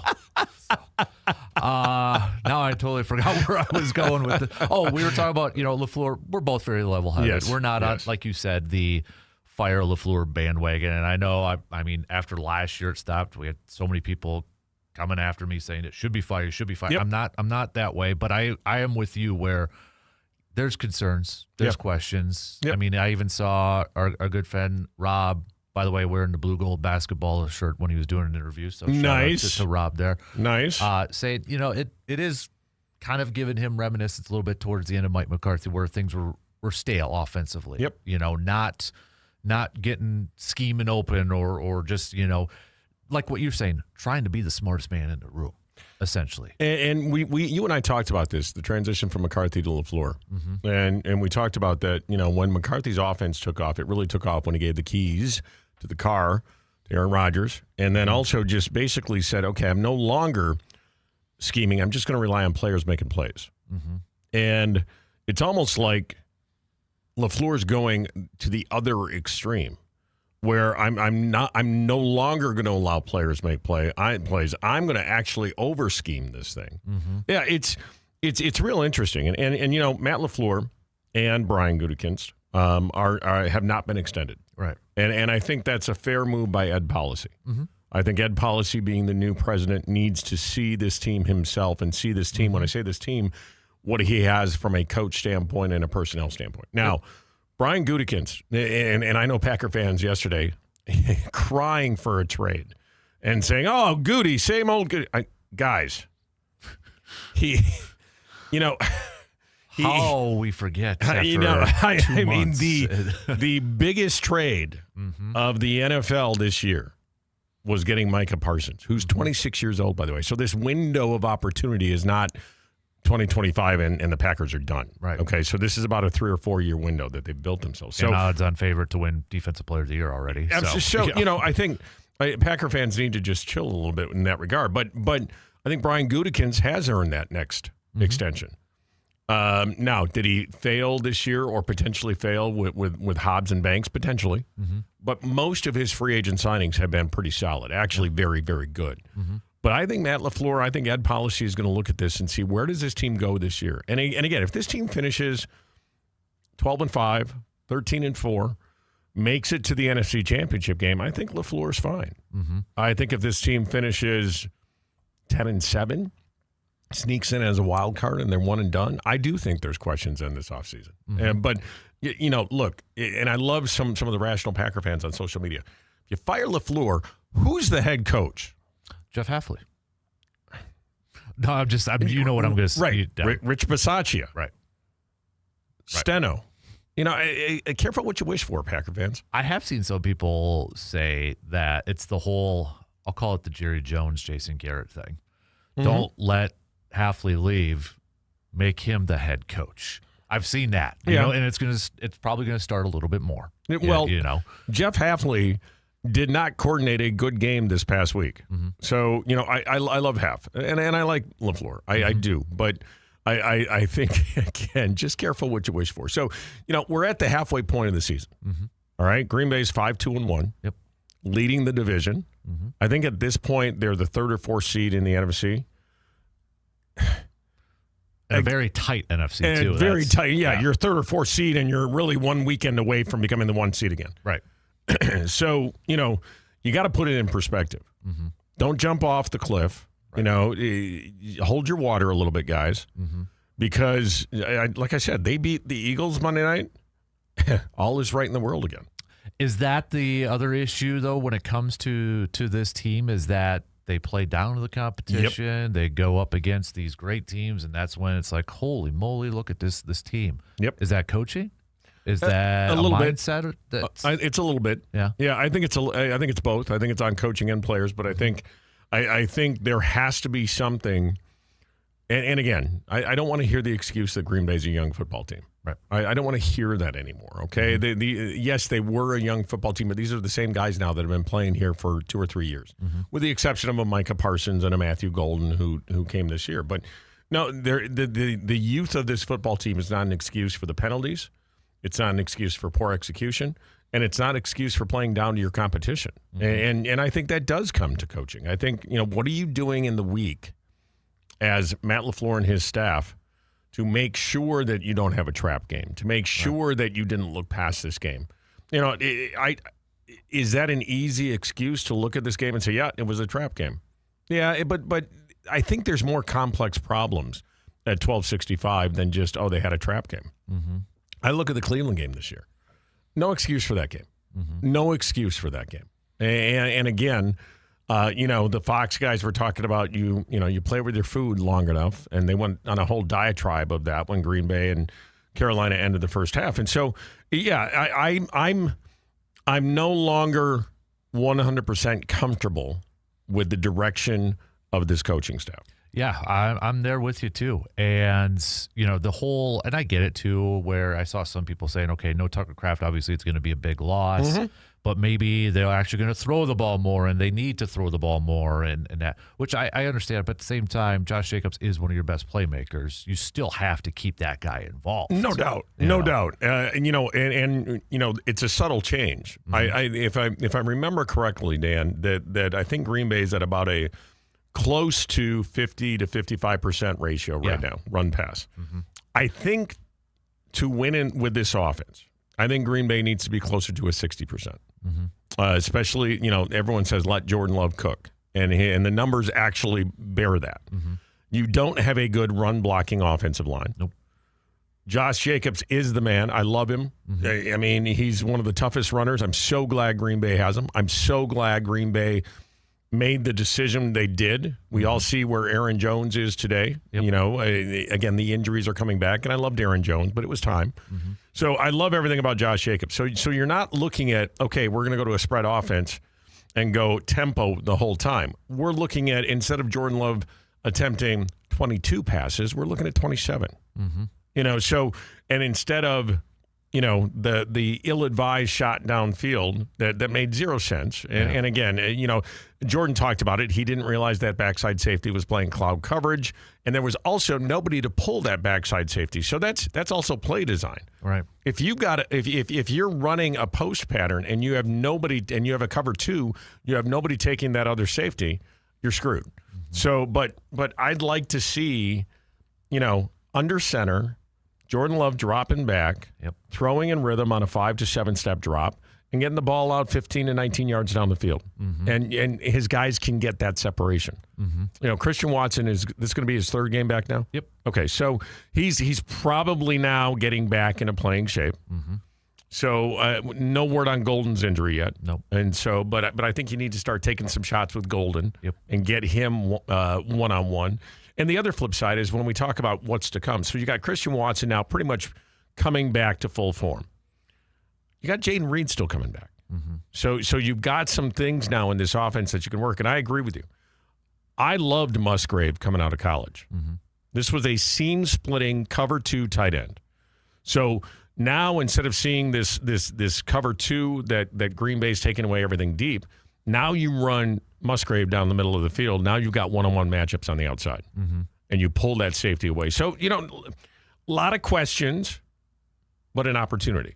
And I think this football team is still a Super Bowl contender. I think they are talented enough to. I think this falls on Mike McCarthy and Jordan Love the back half of the year.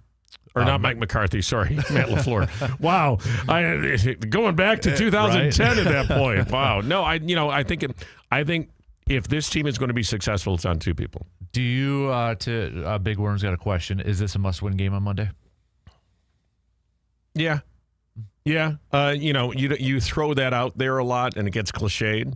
I mean, in the grand scheme of things, is it? No. Green Bay plays 5 of their last 7 games, I believe, against NFC North opponents. So is this a must-win game? For the NFC picture, possibly. For the NFC North title, no. And so I'll give that caveat. Right. Can they still win the division if they lose Monday night? Absolutely. They control their own destiny in the North right now. Exactly. So if you're looking at a division title and then getting into the tournament and the playoffs and saying what's going to happen, this is not a must-win game. If you want the 1 or 2 seed in the NFC, I think this is a must-win game. I would fully agree with that, and it's a very tough schedule when you look at it. It's a very hard schedule. You mentioned all the division games, but then you throw in Denver. Baltimore's going to be different with Lamar, playing over there too. So even the Giants, even Jackson Dart's exciting. Even that Giants game, and I think it was Andy Herman on social media said it would be so Packers to go out and kick the Eagles' butts and then lose to the Giants. It'd be on point. Remember Tommy DeVito, that game? Yes. I was watching that game in a hotel in Michigan, and I just kept on shaking my head like, you got to be kidding me. Yep, exactly. That's what I was going to my James Gandolfini at that point. I'm like, it's a very complicated situation. Losing my voice here. So with the game coming up on Monday night, Saquon got the Eagles, their defense. Where's your confidence level? How does Green Bay come away with a win in this one? I wasn't confident that they were going to beat Pittsburgh. I picked Pittsburgh. I thought the Aaron Rodgers chip on the shoulder was going to be too big. I don't know why, and maybe it's the pattern of the Green Bay Packers this season. I am more confident in this game than I was against the Steelers. And so I am actually going to pick Green Bay in this game. Okay. And I think it comes down to home field. I do. I think Green Bay can be very loud and intimidating. And if they can, and if they can get, I think the Eagles have been a little inconsistent this year too. Now the Eagles, again, I don't know how Howie Roseman does it. Yeah. I mean, it's like, I'm just going to give away. I mean, he is Sonny Weaver Jr. out there trading all of his draft picks for the next 3 years. But then he drafts so incredibly well, I know. Too. It's like he gets a guy in the 4th round because he doesn't have, picks in the first 3 rounds. And so he goes out and solidifies both sides of the team and both sides of this football team of the Eagles. And again, look, it's going to be a tough game. I don't know what it is. And maybe it's blindness, naivete, whatever it is. Green Bay has played up to their competition this year. And I think they're going to be ready to play. And I see this game, that Green Bay home crowd. Look, if it was in Philadelphia, I'd call this a Philadelphia win. I see this being 2.5 points spread. Yeah. Yep. Okay. I see this game being a 3-4 point spread type of thing, and I see Green Bay winning it. I also see this. I'll make a prediction. Brandon McManus gets back on track. I was just going to ask you. That's literally what I was going to ask you for the last question. What do you do with the kicking situation? McManus. Yeah, McManus. Look, it's not like this is his second year in the NFL. So, and it's funny because my wife always teases me watching the games because I don't necessarily get disgruntled quickly, but play by play, I can say, "Oh, you can't do that. Oh, great play. Oh, not to the extent of what we talked about in the stands. Yep. But I said to her, here's the thing: McManus has missed a lot of kicks. McManus misses 2 kicks last year against the Texans and I believe the Jaguars, and the Packers lose those games. Yeah. So short memory. We have short memory as fans. And by the way, I love your quote that you said, I think a few weeks ago after one of the Packers losses, or maybe the Dallas tie, about I hate sports. Oh, I'm using that quote now. I hate sports until the next day. Yeah, exactly. I'm using that quote now. But, I think you got to go with McManus. You have to. And again, I look back at last year. This team doesn't even make the playoffs if it's not for Brandon McManus. So short memories initiate knee-jerk decisions. And so I think you got to go with McManus. Now, if he struggles again, then I think then you got to look at this and say, all right, maybe we do have to make a change. But I get him through the slump, and I think he gets through it Monday night. All right, good stuff, man. I'm Appreciate heading up it. there Sunday. Well, you better be bringing back a W then. Sunday through Tuesday, I will be in Green Bay. All right. So I'm getting up there about 3:00 on Sunday. Going to hit the hot tub, watch those afternoon games, that evening game, and my brother and 2 coaching buddies from the Madison area are joining me. Nice. Should be a good time over at the D2. It will, and I'm going to say this. I will be having celebratory scotch after the game. I like it. All right, dude. All right, Appreciate it, man. Appreciate it. We got to take a quick break. We'll be back with more coming up after these quick words.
stuff, as always, with Mr. Joseph D. We got to play a little catch-up, though, so we do have to take another quick break coming up here in just a sec. But Packers fans, chime in, hit me up, or Bucks fans, Brewers fans. By the way, I do have, for all you hunters, on our Sports Talk 105.1 Facebook page, posted up, pinned it up at the top, since it is that time of year. We've got our buck board up there. So if you've had any luck in the woods, you got your buck, post your photo in the comments. Big Worm, I already posted yours up there, so you're the first one on the buck board right now. So if you've had any luck in the woods, you've tagged out, put it up on our buck board for a little brag and showcase it off. Doesn't matter how big it is. Showcase it up there, all right? So, again, that is up on our Sports Talk 105.1 Facebook page. Just it's going to be pinned, so it's always going to be at the top. Just post it in the comment section. So, looking forward to seeing all these. You're definitely making me jealous, though. I will say that. You're definitely making me jealous. They're showing up on my cameras, not when I'm out there. So, hoping maybe this weekend if I'm able to get out on Saturday or such. But, yeah. All right. Like I said, we do have to play a little bit of a catch-up. So, just because we went a little bit long talking some pack there. But so we're going to take a quick break. Then we'll be back to finish up the second hour. Got a little Chalk Talk coming up at the top of the 8 o'clock hour. It is a Chalk Talk Wednesday, so make sure you're tuning in to the video stream. It's an easy Chalk Talk Wednesday. We dissect a play, look at a play, kind of explain it, question it, all that good stuff. So, but hey, let's take a really quick break as we start to wrap up the second hour coming up after these quick words.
Hey, since we were just talking about a little bit of deer hunting and such, don't forget if you do get that deer, pre-plan it. and take it to our good friends at Mike's Star Market, west side of Eau Claire. All right, they'll turn that deer of yours into some sausage, some steak, some roast, jerky, and more, all ready to enjoy or maybe store for a little bit later. Mike and his experienced team, they make it easy, fast, and delicious so you can focus on the hunting, not the processing. Make this season even better. Stop by Mike's Star Market today and get that deer made into exactly what you want. NFL trade deadline has come and gone. Packers didn't make a move. I got the feeling from a lot of you who have at least chimed in on this very topic, you're not too surprised, and you're not all wound up about it. So that's good because, I mean, again, remember, Green Bay, they made their big move before the season with the Micah Parsons deal. So, but nonetheless, yesterday was an insanely crazy day with the Sauce Gardner trade, Quinnen Williams going to the Cowboys and that. So, I mean, there were some, not only just a lot of moves, but some big moves. So that was pretty fun to watch yesterday. So, but Matt Schneidman, who does cover the Packers for The Athletic, did note that his sources say that the Packers are potentially interested in bringing in Asante Samuel Jr. now that he has been cleared by doctors with his neck injury and such. So we'll see if that is something that's going to happen and come to fruition. But again, don't expect him to be a big-time contributor right away or even a contributor right away. He's been out of football for a while, so it's the difference between being in shape and in game shape. So I would imagine it's probably going to take a few weeks. Let's say they sign him this week. It's probably going to take a couple or a few weeks to get him acclimated, to get him into football shape, and just to get him in probably certain packages and such. So don't expect an immediate impact if this does ultimately come out to be a move that Green Bay does throw out there. In case you missed it, we did have a post-Glass and Mirror 715 Speaks poll question up last night since we're talking a little football and green and gold here. We just straight up asked, do you think that Jordan Love is a top 10 NFL quarterback? So far, the voters went 59% yes, 22% no, but top 15. 16% said no, but top 20. 3% said he's in the bottom tier, 21 through 32. So you can make your votes if you want by going over to Sports Talk 105.1's Facebook page to vote in the Post-Glass and Mirror 715 Speaks poll question. All right, shot clock's going to cut me off here. So coming up at the top of the hour, we'll do a little chalk talk. Again, that's where we pick a play, highlight a play. What the heck happened? Why'd they do it that way? Why'd it make it successful? It's a pretty simple one here this morning. So if you want, you could tune into the YouTube stream, and then that's where you can see the chalk talk. I've got you can hear it, the little marker board ready to go. So we'll hit that up coming up here in just a couple of minutes. So, all right, shot clock's right there. Quick break. 2 in, 2 more to go. We'll be back after these news updates.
kicking off right now. Good morning, everybody. Thanks for hanging out with us on this Making the Turn Wednesday.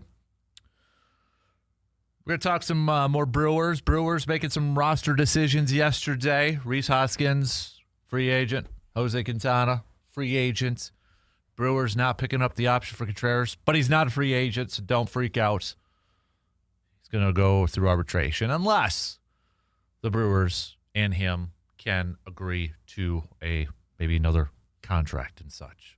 So we've seen that before, right? Deadlines spur actions. So that very well could be a possibility. But we'll talk a little bit about that. Bucks falling last night to the Toronto Raptors. Now 5-3 on the season, setting up for a big game Friday night against the red-hot Chicago Bulls. Chicago Bulls, the number one team in the Eastern Conference right now. So that'll be coming up Friday, part of a NBA Cup matchup. So we'll hit that up, talk a little bit about that as well. Also, we'll chat. We'll get back to some more football talk and such, and get back to a little green and gold chat. I'm not quite sure off the top of my head if they'll be at practice today. I'll have to double check because it is a Monday night game, so I'll have to double check that if they're going to be returning to practice or maybe doing a little bit of something here today, or maybe another off day, and then they'll get it into action. Maybe more of that normal weekish starting tomorrow on that. But we're going to kick off this hour since we just mentioned a little football. And it is a Chalk Talk Wednesday. Chalk Talk Wednesday, where we highlight a play, break it down, get the marker board out right here if you're watching. See the mini marker board out. Break it down, draw it up, talk about it. Mine's pretty simple. And right now, it's football season, so we're kind of highlighting some of the plays there. And when I'm looking at that Green Bay game, it's pretty simple if you're just watching. Do something different. Okay, yeah, I could have picked the 4th and 8, and we could have talked about that. I could have talked about some of the other plays. But there wasn't really anything from a positive aspect. To me, there was too many of the negative ones from that game. Matt LaFleur, do something different. And I don't want to speak for all Packers fans with this, but I do feel like there is now a sense from not just fans even, but people that cover the team, more football people. There's more of like, what's going on here? And I think the frustrating thing for me with this thing is, okay, he is from the same tree as the Shanahans. Kyle Shanahan, Sean McVay, right? He has worked under Kyle Shanahan. He has worked under Sean McVay. Yet, and maybe it's more from a local side, but I haven't seen it from a national side when it comes to those two. You don't hear so much about the same criticism that we're getting about LaFleur as you do about McVay and Shanahan. And if those are the two guys he has learned from, those were his mentors. Or, McVay 1 year, offensive coordinator under McVay and such. But you don't hear that as much with those guys, right? And that to me is the frustrating part in this whole thing. Because it's almost like it's a little bit like, is it teetering towards what's going on in Miami and Mike McDaniels with that offensive approach? We're not there yet, and hopefully we don't get there. But I gotta, and I don't know if it was for all the talk about the beginning part of the season, they need to feature one guy. They got to feature one guy. They need a number one go-to guy. And, Matt LaFleur always saying, nope, that's not what the offense is built on. It's not what it's predicated on. We don't want to force feed, constantly target one person. We got packages for certain guys, and it just kind of depends on the outcome of, the play, how the defense dictates it, and where the ball goes, et cetera, et cetera. But, okay, and I understand that. But it almost makes, if that's the philosophy at hand, why is it being so difficult to run these plays, have success with these plays? Why are we it almost feels like getting too cute. It almost feels like trying to be out, to be too smart. I feel like LaFleur has to do a better job, and it's just my opinion. He has to do a better job in game planning, play calling, scheming for the players he has, and instead of trying to like, hey, this is what I want to do, this is what we're going to do. I feel like he's got to do a better job of putting this game plan together with the players that he has that best suits what they can do. But you know what I mean? Like, it's the whole square peg, round hole sort of thing. And I feel like he has gotten away. For whatever reason, he has gotten away from what has made him, in the previous years, a solid play caller. A really good play caller a lot of times. And I feel like he's gotten away from some of that stuff.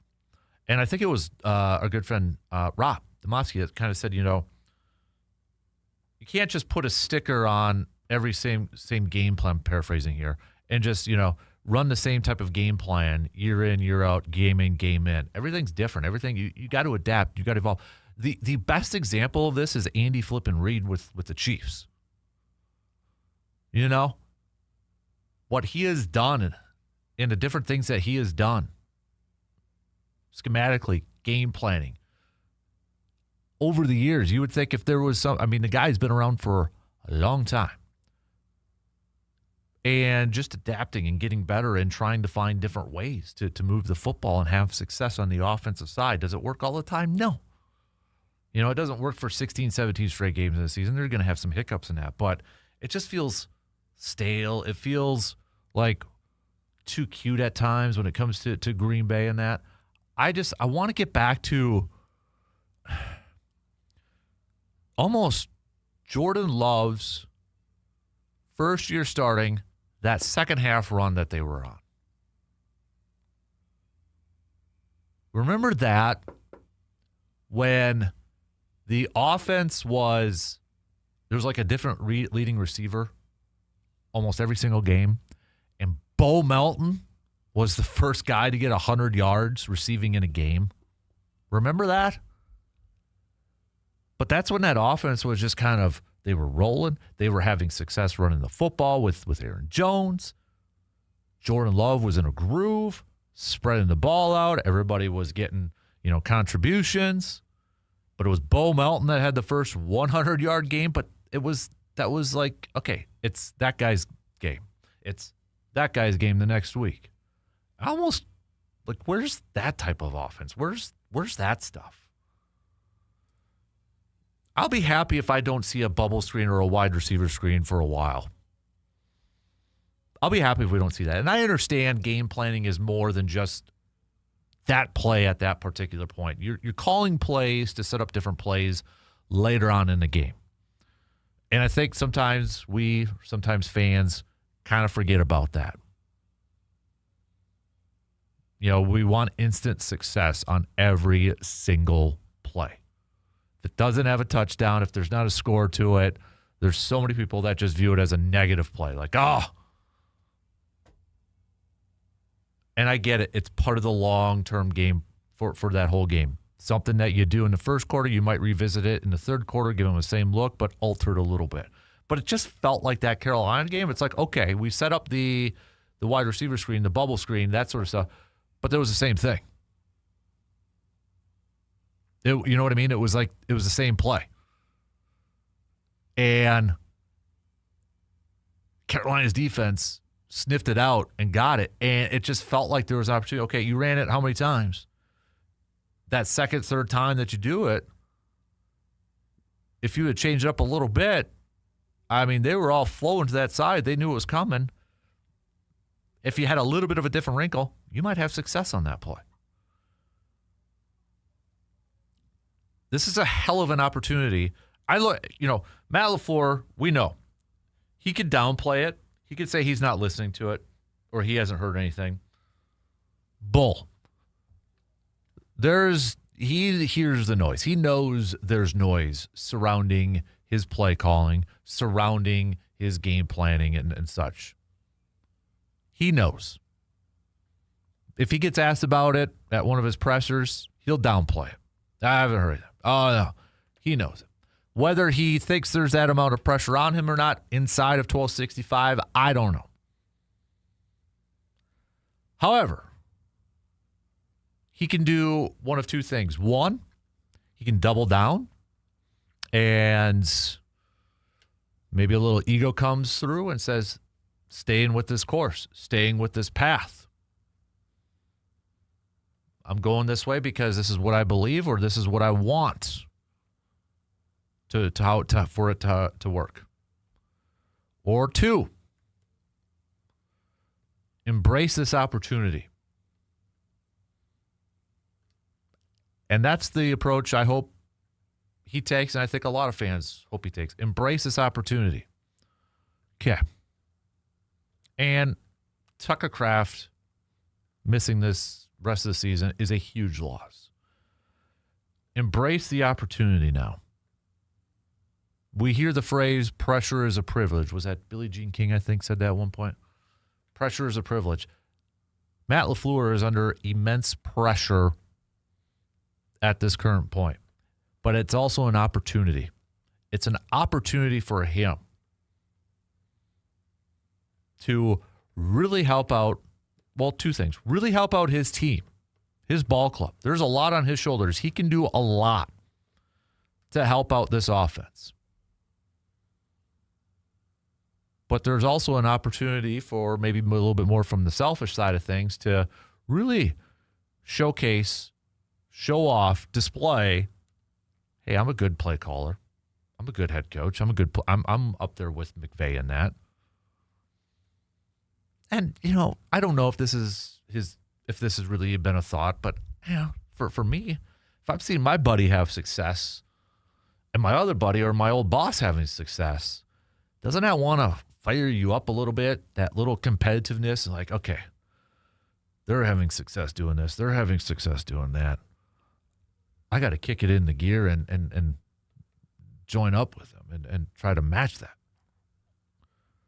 But I hope LaFleur looks at this game and the coming weeks as an opportunity to really help out his offense, get back on track, become more consistent, to be better as a play caller, to be better as a head coach.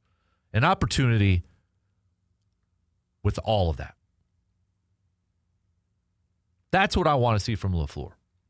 Embrace the challenge, embrace the opportunity. Don't continue to have this mindset or double down on doing the same thing, because right now it ain't working. It's not working. There's too much inconsistency. There's too many stupid penalties. That's, okay. Take a step back. You don't have a bye week to kind of like reset anything. Take a step back. Take a little bit more on your shoulders. Embrace this challenge. Embrace the opportunity. And he has this opportunity to really change the course and really help out this offense, to get a little bit more consistent, to maybe get back to being a dynamic offense. Now, is it all bad? It's not all bad. I mean, they're still putting up yards. They're putting up points. They're doing this. It's not like they're bottom feeders in the offense. And I know it probably kind of sounds like that.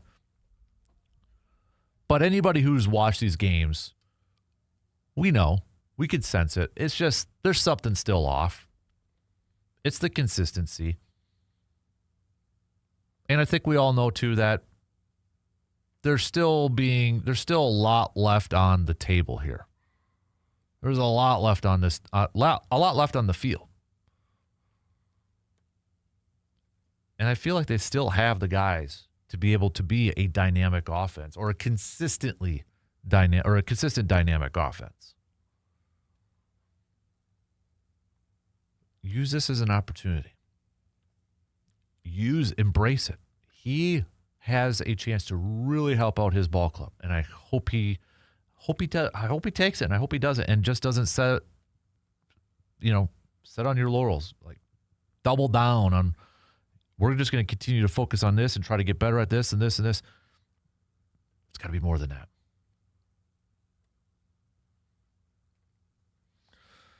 Let's take a quick break.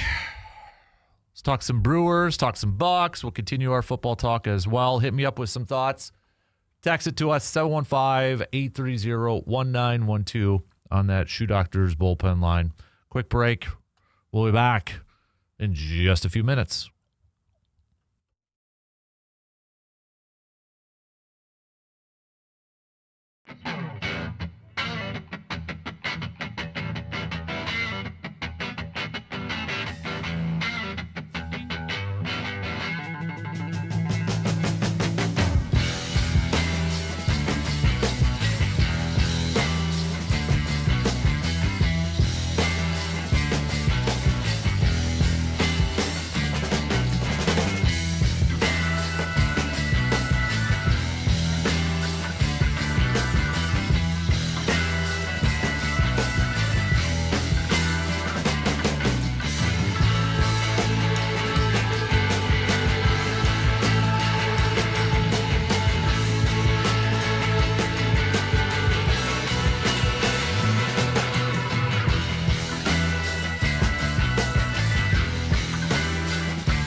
Winter and the holidays are coming, but hey, don't let the aches and pains slow you down anymore. At Chippewa Valley Orthopedics and Sports Medicine, they help you get back on your feet, back on the field, and feeling your best.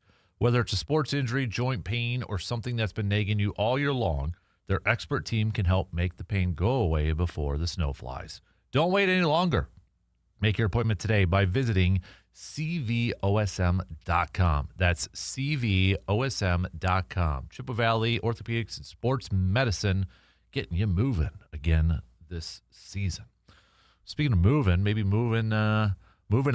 Brewers making a couple more roster decisions yesterday afternoon. Probably, and really no big surprise. Nobody should be surprised by either of these moves. But the Brewers declining Rhys Hoskins' option, Jose Quintana's option. Those two will be entering free agency this offseason. They also declined Contreras' option. However, Contreras still remains on the Brewers roster. Just be going to arbitration. So either they'll go to the full-on arbitration and arbitrator will set the salary, or Brewers and Contreras come together to an agreement for another contract. Both sides are at this, both options, are in play for this one. So I know a lot of fans I saw on social media saying, why would they move on from Contreras? No, just pump the brakes a little bit. He's still going to be on the Brewers. It's just either it's going to be on an arbitration salary or a different or a new contract, maybe 1 year or, dare we say, a long-term deal when it comes to Contreras. So, but it's getting to be the hot stove season. We've got free agency, and I know for Brewers fans maybe you get a little anxious and kind of curious to see, hey, what kind of moves would they make in this free agency? And you look at like MLB.com, okay? They've got their top 30 names to watch for this offseason for free agents. And you're scrolling through and it's like, okay, we got a Brewers team that won 97 games, most in Major League Baseball. They got to bring in some of these guys, right? Well, if you use this list as any indicator, don't look, because they do put potential fits. You're not going to see the Brewers on here too often. And in fact, you're not going to see them on here until you get towards the bottom, like as in they're not going to be fits for the top free agents, which, I mean, again, does that surprise anybody? Heck no. All right. But if we kind of look at this, they do list a couple of options here as potential fits for the Brewers. So the couple names that they do list on here is, and it was pitchers too. So one of them actually was, let me bring it up here. It was, where did it? Oh, they must have updated it. Oh, one was Chris Bassett, right-handed pitcher. He's 37 years old, durable innings eater, topping the 100. Just reading a little bit of a write-up that they have here.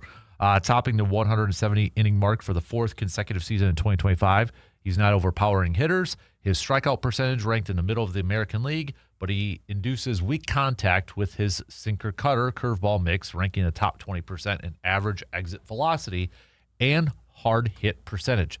Also ranked in the top third of Major League Baseball in ground ball percentage and walk rate. And he should be able to fill a mid-rotation spot on a 1 or 2 year deal. If that doesn't sound like a Brewers fit, I don't know what does then. I don't know what potentially could sound like a Brewers fit. I think the other one that they did have on here, but they don't have anymore was it Shane Bieber, I think? I'll have to double check that, but they might have updated it and such. So, but yeah, it was. Originally it was, but now he's going to be staying with Toronto because he picked up $16 million option with the Blue Jays. So it was Bieber originally, but now that's only one name that have the Brewers attached to a potential free agent, top 30 free agent. Again, we shouldn't be that surprised. But Bassett was 11-9, 3.96 ERA in 32 games this year for the Blue Jays. that to me is going to be one of the interesting things when we really get to the offseason for the Brewers and to the hot stove season, and that is how do they build this pitching staff? Like, what is their what priority, or not priority, but what's their vision? What's their goals for this pitching staff? Do they want to just completely turn it over to the younger staff? You know, let's assume Freddie Peralta is going to be on the team next year. Is he going to be the main guy? You know, well, he will be if he is, but, you know, the number one guy, but then like the main veteran, then it's all youngsters after that. It's going to be Miz, it's going to be Chad Patrick, it's going to be Quinn Priester, then maybe it's like a Logan Henderson or Robert Gasser. Are they going to completely turn it over to the young guys? Or do they still feel like, hey, let's bring in a veteran for a 1 year like they did with Jose Quintana this year, like maybe they can do with some other veteran? Do they want to add another veteran to this mix? Are they ready?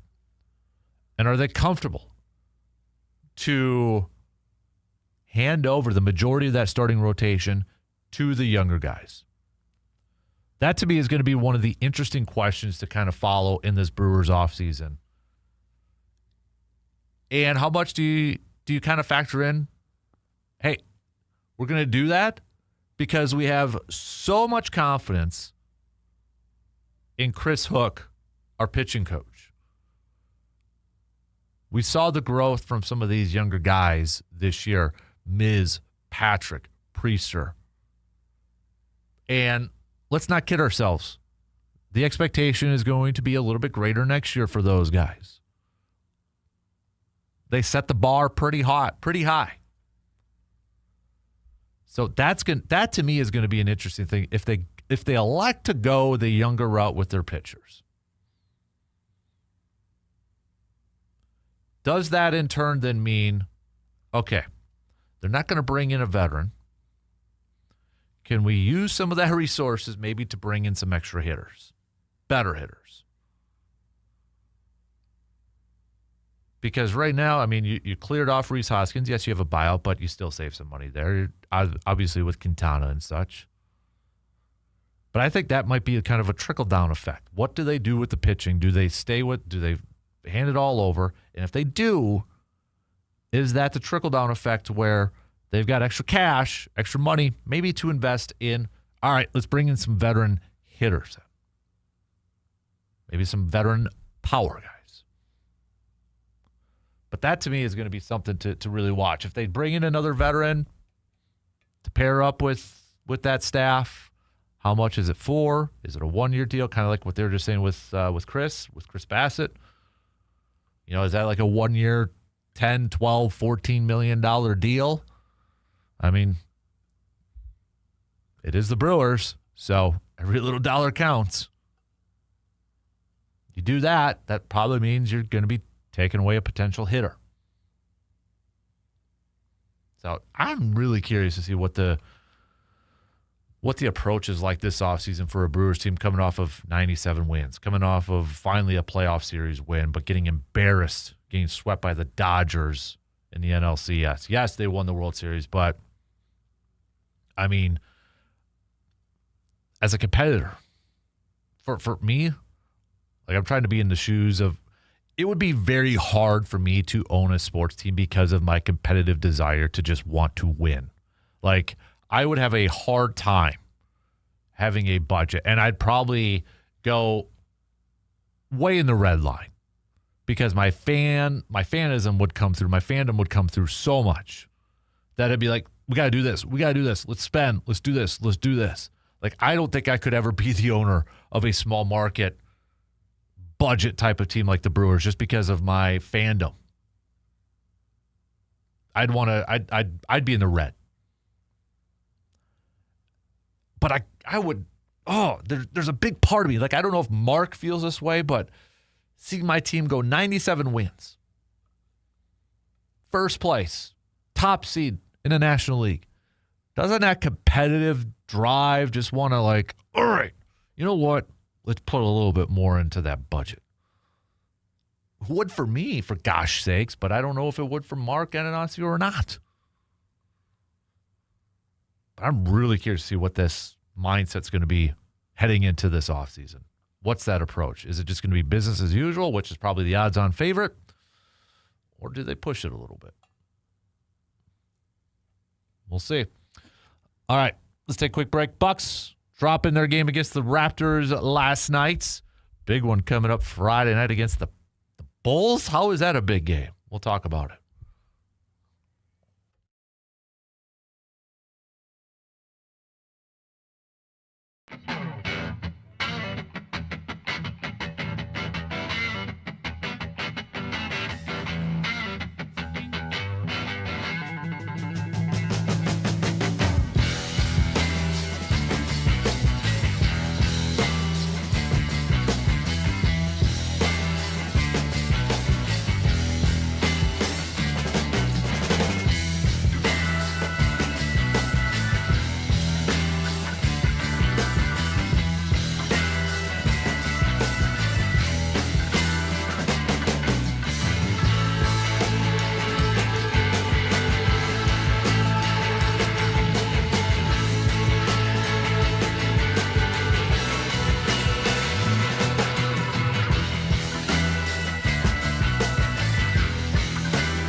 The Bucks fell last night to the Toronto Raptors. Second time already. The Bucks have gone to Toronto to take on the Raptors. It was a 128-100 loss. Giannis 22 points. Kyle Kuzma, though, another solid game for him coming off the bench, putting up 18 points. So not a bad night for him, but ultimately Bucks falling and now drop to 5-3 on the season. A couple days off here for the Bucks, but it sets up a good game, a tough matchup maybe based off the early starts of the season, heading into the third week of this season. The Bulls, they picked up a 113-111 victory over the 76ers. It was the Bulls and the 76ers at the top of the Eastern Conference. Now it's the Bulls alone at the top of the Eastern Conference. Bulls 6-1 to begin the year. 6-1 to begin the year. A fantastic start. It's like, what? The Bulls? Yeah, the Bulls, man. Josh Giddey leading the team with 23 points a game. You got Nikola over there, 19 points. So, really, it's a team that, if you ask casual NBA fans, they may know Josh, and they may know Nikola, but after that, they probably don't know a whole lot about this Bulls team. And it kind of goes to a question that I threw out earlier in the program, earlier this morning. And I'll probably make it a post-Glass Amir poll question later on this evening for the Sports Talk 105.1 Facebook page. But you look at this Bucks team, okay? Easily led by Giannis. But after that, do you feel like this Bucks team needs right now another scorer, another Robin? Because I've been seeing some Bucks fans going on social media and kind of say they need to bring in somebody else to help Giannis. And I think it boils down to this, how you answer this question. If Giannis, knock on wood, it doesn't happen. Knock on wood, this doesn't happen. But if he does miss an extended amount of time, how much trouble are the Bucks in? If you think so much, dude, they ain't going to win a game, then yeah, they probably need another scorer, another option. There's going to be a fall off. Say they had another guy that averages 20 points on this team, and Giannis has missed his time. There will be a fall off. It depends on how much of a fall off, right? So, because you look at it, Giannis 32.3 points per game. Next up is Ryan Rollins at 16.3. Then it's Kuzma at 12.9. Miles Turner, 9.8. Miles Turner has been affecting games defensively, being on the court. But you look at it, do we need more from an offensive production from Miles Turner going forward? I feel like eventually it's going to come. Will he be a 20-point scorer for this team this year? I mean, if you look at his career overall, he's never averaged 20 points per game. So probably not. He's a career 14 per game. But the last few years, he's 18, 17, 15.6. So if we kind of go, okay, let's say he gets up to 16 points per game. Is that enough? Do they need, right now, this Bucks team, do they need another scorer?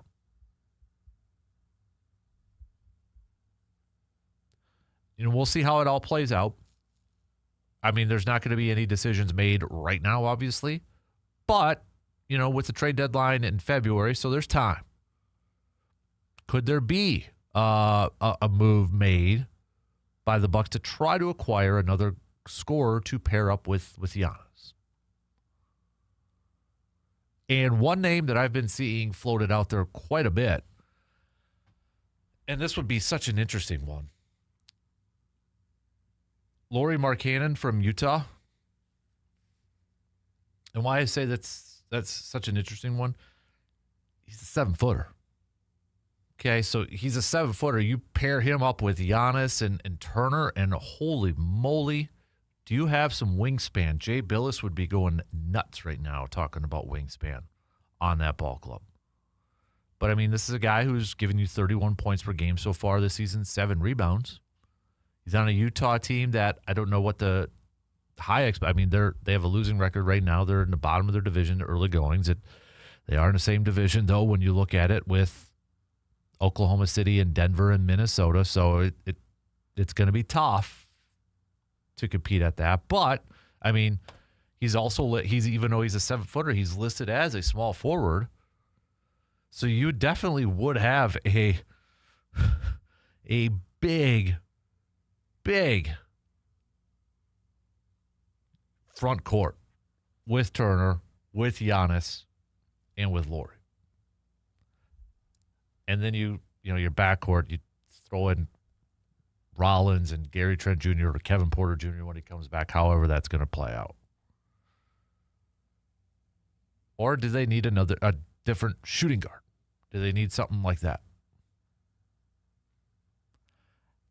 I think in the early goings, the biggest question is that will probably start to kind of roll out there or fester, if you will, surrounding this Bucks team is like, okay, can this, with the makeup of what they've got right now, can it win in the postseason? Can that style win in the postseason where a lot of it is Giannis and a bunch of maybe role guys?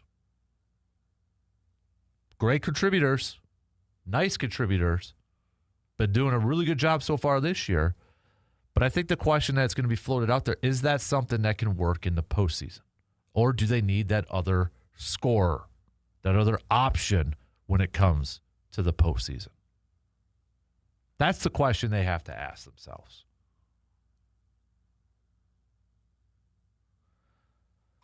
But again, Bucks all have the next couple days off before they take on the Chicago Bulls Friday. When you're kind of looking at it from a stats thing overall, numbers-wise, where the Bucks rank in a lot of these categories, I mean, they're third in field goal percentage. They've been very efficient when shooting the basketball, scoring. They're top 10. Are they still top 10? Let me. 1, 2, 3, 4, 5, 6, 7, 8, 9, 10. They're right at 10 in terms of points per game. So they are a top 10 unit in scoring. 3-point percentage, they're top 10. Defensively, they're towards the bottom. They're 22nd in the league in points allowed per game. Point differential, they're 16th, about right in the middle of the pack. So, I mean, if you just base it off of, 3 weeks worth of games, 8 games, good offensive team. Defense, struggling a little bit. I mean, you got a team like San Antonio, who is just, you're looking at them defensively, the top one, but Oklahoma City is probably the most complete team. Second in points allowed and fourth in points scored. That's why they have the highest point differential in the league. And then you got Houston right there too. Houston's the second highest scoring team, 124.8 points per game, and then fourth in points allowed, 112.2. All right, we got to take a quick break to wrap up the third hour. We'll get back to some more football talk coming up here in just a little bit, too, with the trade deadline and such. Packers fans, you a little disappointed they didn't make a move, or you're like, nah, expected it. Wasn't really putting a whole lot of stock in that. So, quick break. We'll be back to finish up the third hour coming up after these quick words.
Continue to send me your "Am I wrong" statements, your bold sports takes, your bold sports opinions, ones that maybe you'd be willing to argue in a good way, polite way, banter. That's I don't want to say argue, banter about. Tell me I'm wrong. Am I wrong? Am I wrong? What's your "Am I wrong" Wednesdays? Mine, I kind of looking at it. Am I wrong for being a little down or questioning Matt LaFleur right now? And again, I'm usually I feel like I'm pretty level headed when it comes to this stuff. I don't usually jump on those bandwagons right away. I'm not a hot take type of person, but am I wrong for being nervous or questioning a lot when it comes to LaFleur right now? Am I starting to join that train? Am I wrong for doing it? Am I wrong for thinking that something's just not right? Should I be like, duh, they're 5-2-1, they're in first place, you're overreacting for nothing. You're fine. Am I wrong for thinking this is a huge stretch, this huge second half for Matt LaFleur? I don't know if I'm ready to say job defining or job saving. But am I wrong for thinking if the Eagles just absolutely demolish and embarrass Green Bay on a national stage on Monday Night Football in Green Bay, am I wrong for thinking that seat starts to get a little bit, hey, no, a little hot, a little warm at least? Be hard not to, right? It'd be hard not to. So that's my "Am I wrong?" Somebody tell me to chill out, maybe. College football playoff. We had the first 12-team college football playoff brackets come out. The first reveal. Number 1, Ohio State. Number 2, Indiana. Number 3, Texas A&M. 4, Alabama. Georgia.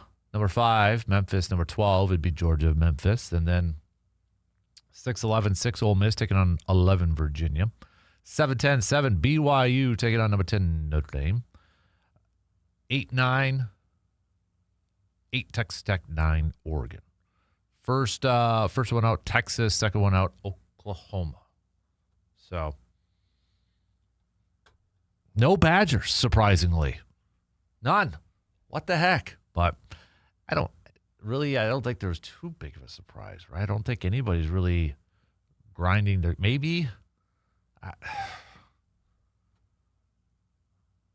I don't know. I guess I don't have too much of a grind my Wednesday gears on the college football playoff bracket. So really I guess for me, no big surprises. So we'll see when we get closer and closer to it. But I know I have this thing where I don't root for division teams if it doesn't involve my team. Like if my team's out of it, I can't, like Lions, I can't cheer for them to win a Super Bowl.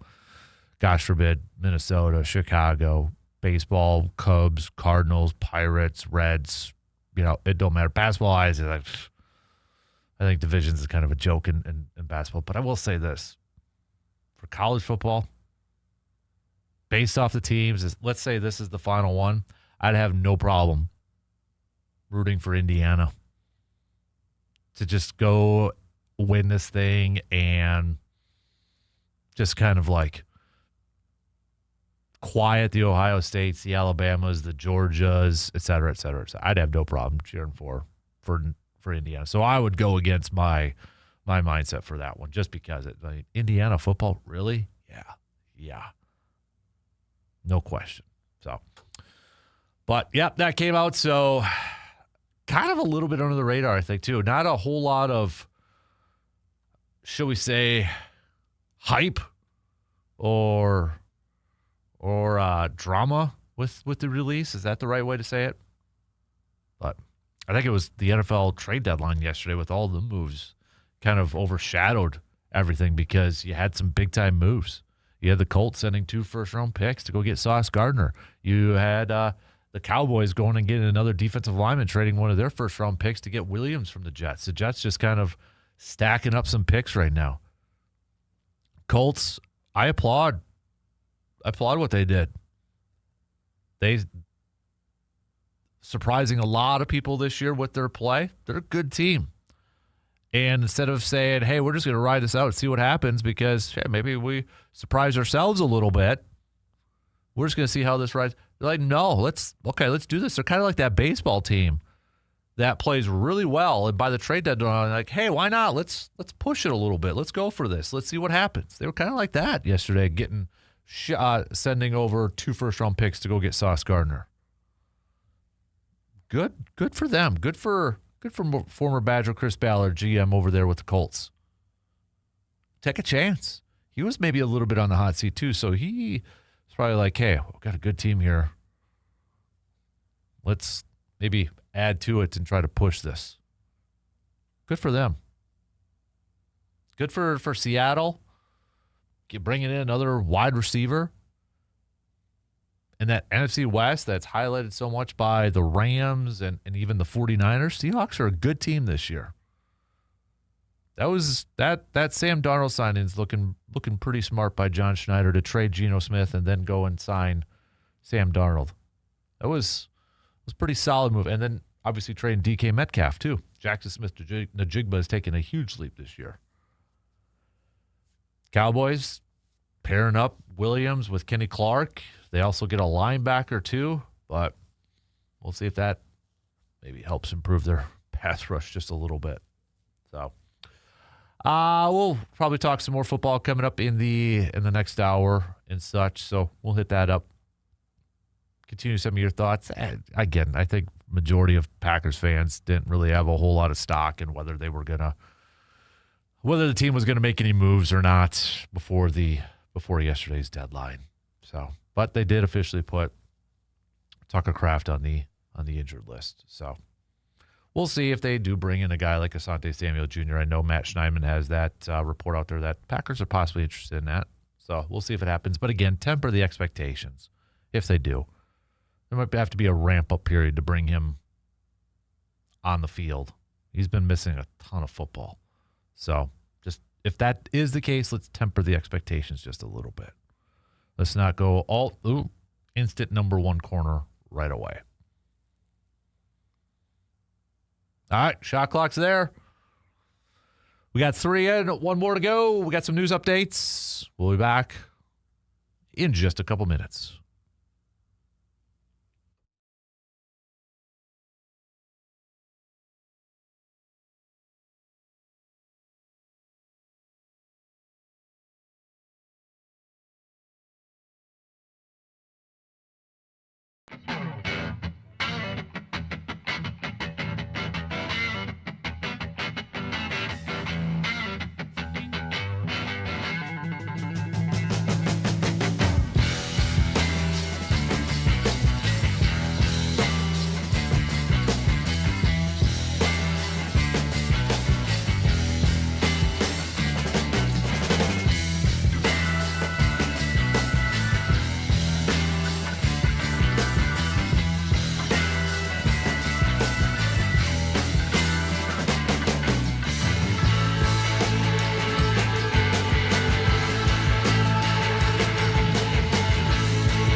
the final hour kicking off right now on this Making Return Wednesday. Thanks for hanging out with us this morning.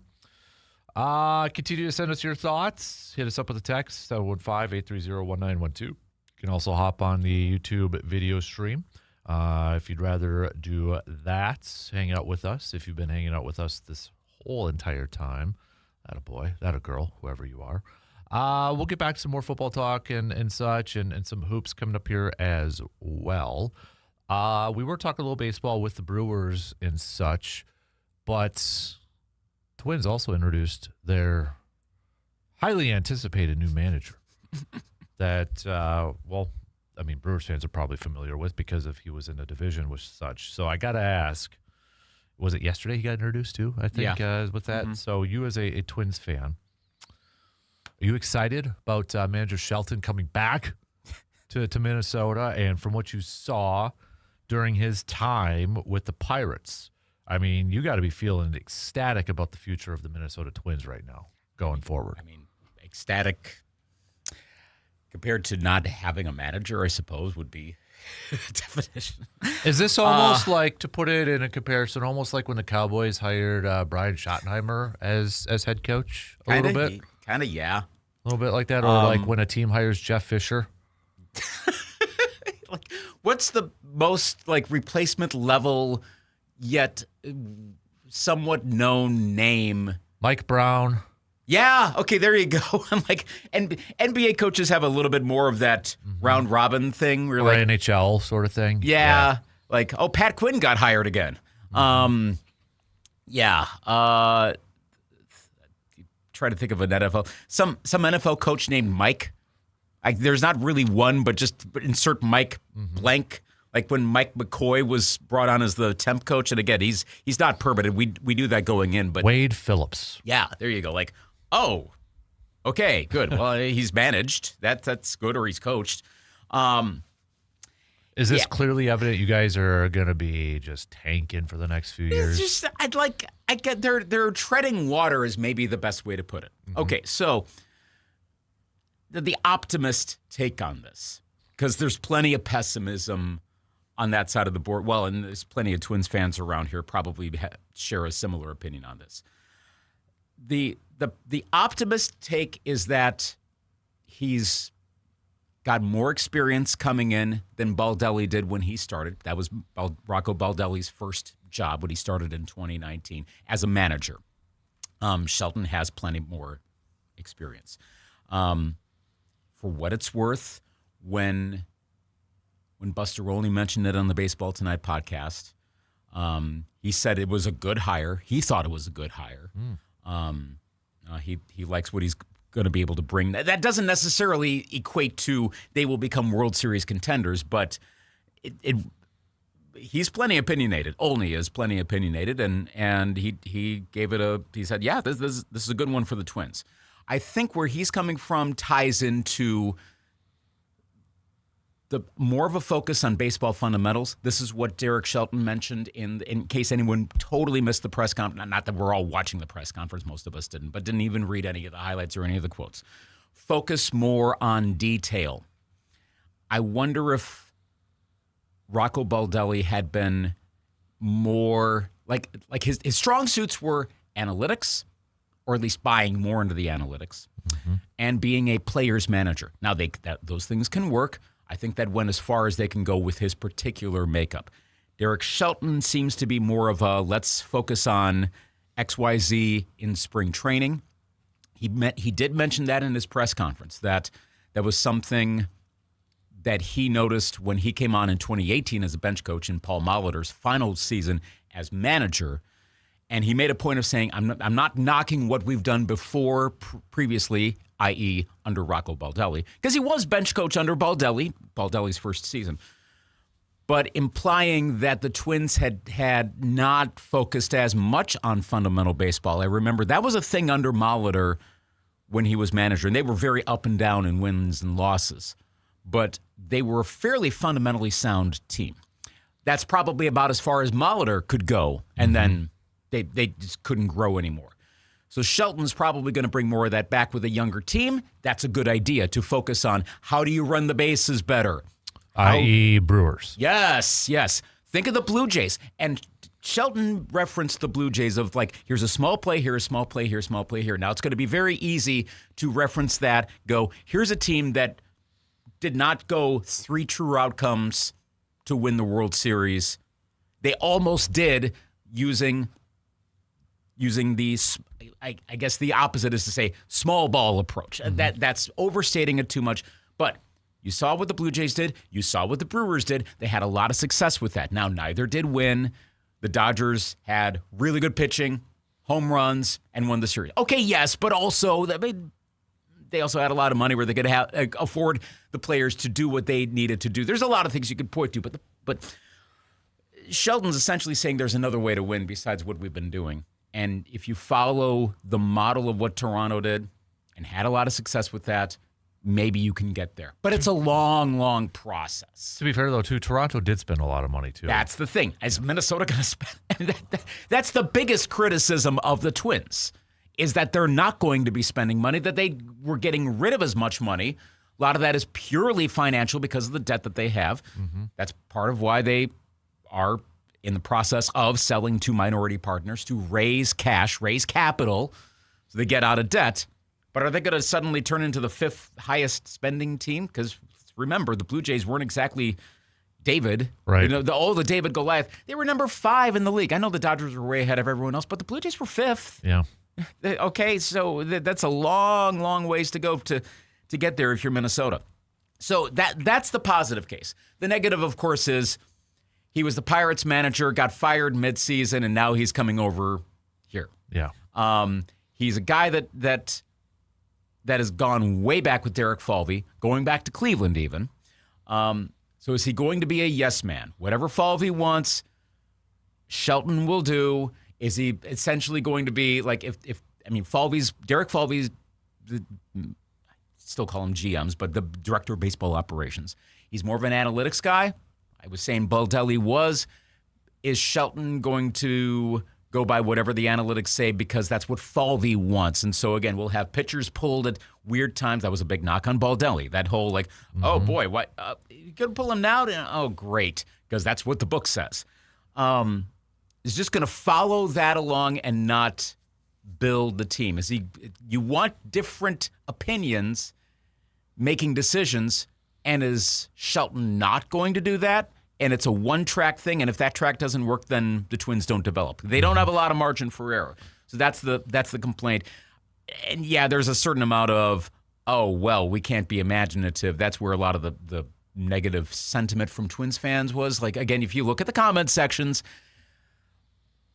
almost unanimous negative. And yeah, you do have to scroll down a bit because, of course, the hot take ones are always going to be the ones that are the top. Don't use that as your metric for opinion assessment. But it was pretty much all negative. Like most of the responses were either the eye roll, the oh great, wow, this is underwhelming, this sucks, congratulations on being the next ex-manager. There's a little bit of yep. When they showed the picture of him flying over with his family, did you see that one? I did. Yeah. If anyone hasn't seen that, go look up that one.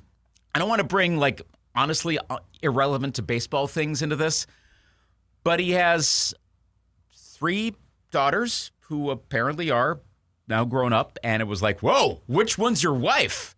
With some of the responses. Let's just say they're... shall we say IG friendly? Mm-hmm. Might be a way to put it. So there was a fair amount of commenting on that. On the, wow, the Pohlads actually could afford a private jet. I mean, depending on the platform, some people were like, congratulations, welcome to Minnesota. Also, sell the team. Yeah. It was there really wasn't a, hey, this is going to work out comment in all of this. It was either the superficial stuff like that or the usual ripping. Now, again, these are the people that bother to comment. I have to remind myself of this. When the announcement came that the Pohlads were going to keep the team, and again, all the comments were all negative. Yep. I think 100%. Yeah, I didn't see one positive thing. Yeah. Then the Star Tribune did a story of, all right, let's go out and ask people. Let's walk around Target Field, whomever's around there at any given moment, kind of the man on the street thing. And it was much more mixed when you don't go by the people who want to comment, you actually ask people, oh, are you a Twins fan? Yes. What do you think? It's okay, I guess, as long as they're going to stay here. Turns out people that don't care as much probably aren't commenting on an Instagram post. Right. So I don't think actual Twins fans, people are going to go to Twins games next year. I think there's this presumption that it's going to be crickets. That's the thing when it comes to anything in sports. Like you've got all these fan bases complaining about prices or stuff like this. Or the only thing that's going to send a message, stop going. Stop going to games. Right. That's the only thing that will. But are you going to? No. No. You're not going to. There are 81 opportunities to go to Target Field.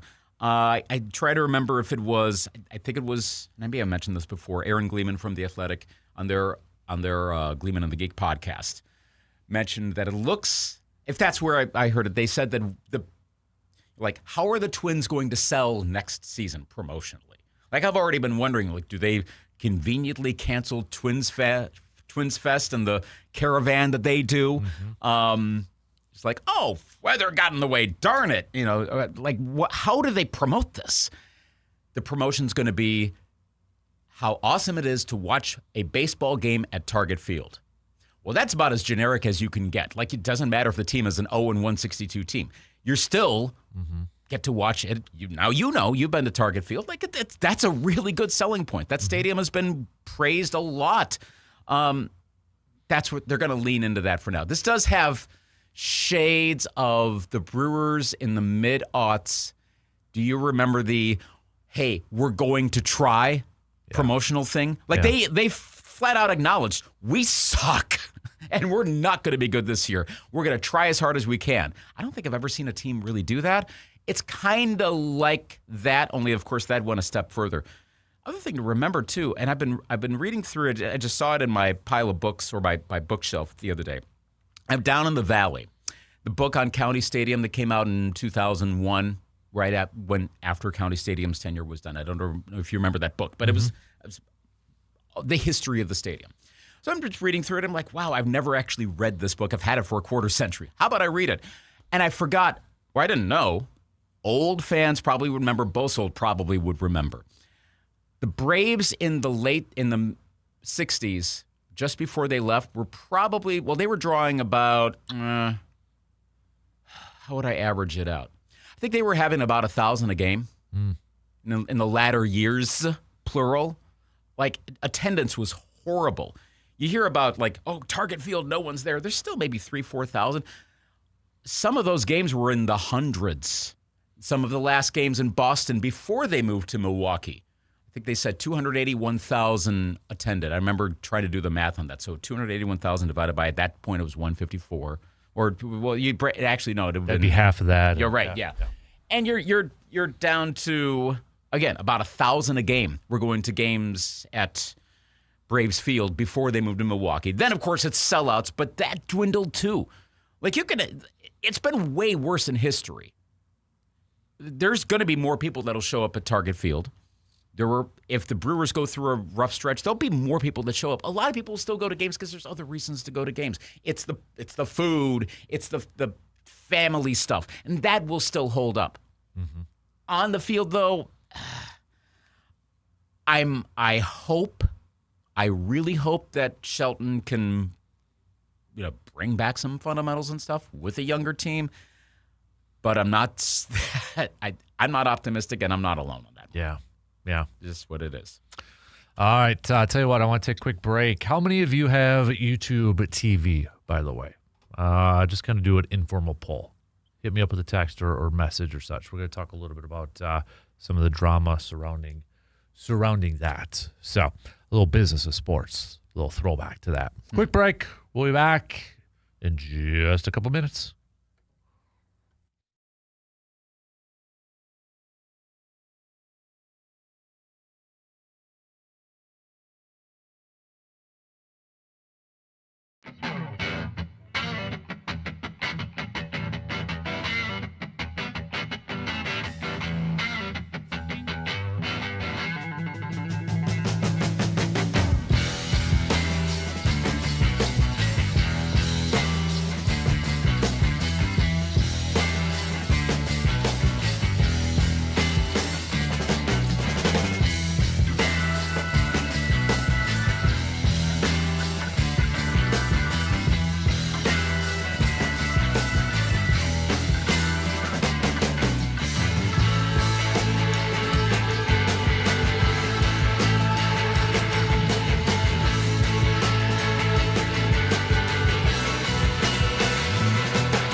Luke, you don't have YouTube TV, I right? do not. I know quite a few have sent in saying they do. How are you feeling right now if you're a sports fan?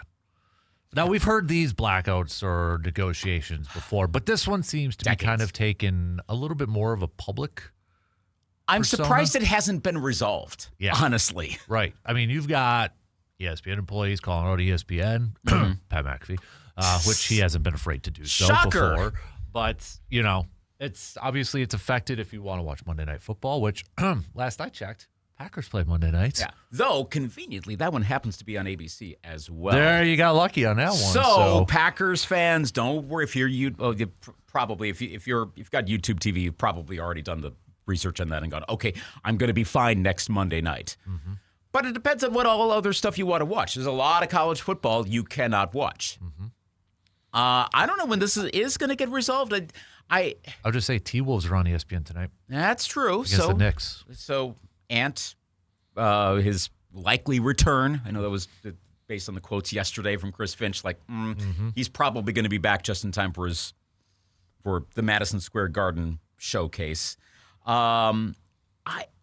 Usually, what is it, the deadline spur action quote. Mm-hmm. And typically that would happen, but usually with the beginning of a season, think of Disney, and what was it on whatever platform at the beginning of the season? Was it a year plus ago? Yeah. I remember Sling was going through some stuff. Yeah. I can't remember exactly which one, but then it got fixed because NFL season's here. We're going to miss a game. And he missed one game and then it got resolved. Mm-hmm. Yeah. Which one was it? Anyways, but. I don't exactly know why YouTube TV is able and / Google. So let's go with what the parent company is. Why exactly they feel and I'm not saying that in a pejorative sense. Why they feel they can kind of get away with this longer? It could be that they're all right, we got to put our foot down on something. Mm-hmm. That's where I've seen a lot of the narrative is that YouTube's putting their foot down on money. On affordability. Well, their thing has been, we are the more affordable option, relatively speaking. It's still a lot of money. Yep. But maybe that's their niche. And they might be going, as a matter of attrition, we go longer. All right, ESPN / Disney. Again, what's the parent company here? So it's Disney versus Google. Yep. When does Disney go, all right, fine, we'll lower our request. Mm-hmm. It's like the cable carriage fees, things which we've heard about for, again, this has happened many times. Heck, I can remember back to, was it 1992? Might have been the first time I recall this. You were too young to remember this, but I remember this happened locally. And you'll see this happen with WKBT is not going to be on and you'll see the crawl across the screen. Yep. That happened back in the 90s. The first time I remember that happening was, I think it was WEAU and Cablevision, which is the predecessor, distant relative to what's now Spectrum, but it was a different company entirely. And I remember that was a big thing. It was in the newspaper, et cetera, et cetera. So this has gone on for over 3 decades in some variation. It was a similar fee thing, not exactly the same, but it was who charges what, and coming up with a contract thing. So, of course, going to streaming services, that didn't change that, just because it's not a cable company. It's still happening. I guess the question becomes, again, who suffers more in this? We've had the recent dynamic. You got to throw this in here because it's a factor. We've had the recent dynamic of FCC comments. And does it turn into a potential investigation or something like that? But that has seemingly moved the meter on some of these issues before. Brendan Carr, the FCC chairman, will sometimes say, hey, I'm a sports fan. I want my stations. And, well, he's shown that he's willing to investigate. And so that's made... Well, we're making conjecture with this. We don't know for sure, but it sure seems as though there's been a lot of comment made. Deal done. Okay. But no one's chimed in on this one yet, right. of that governmental level. But I suppose part of that's also because we're not really talking about what the FCC watches or has purview upon. We're talking cable channels with streaming services. It's not the FCC over the air, so it's kind of irrelevant in that regard. I guess the question becomes: does Google start to see YouTube TV subscriptions go away? So Greg Sankey, SEC commissioner, said, problem fixed. He changed his subscriptions to a different streaming platform. Yep. So that would be where Google would have to go, all right, fine, ESPN will do, or fine, Disney will do what you want.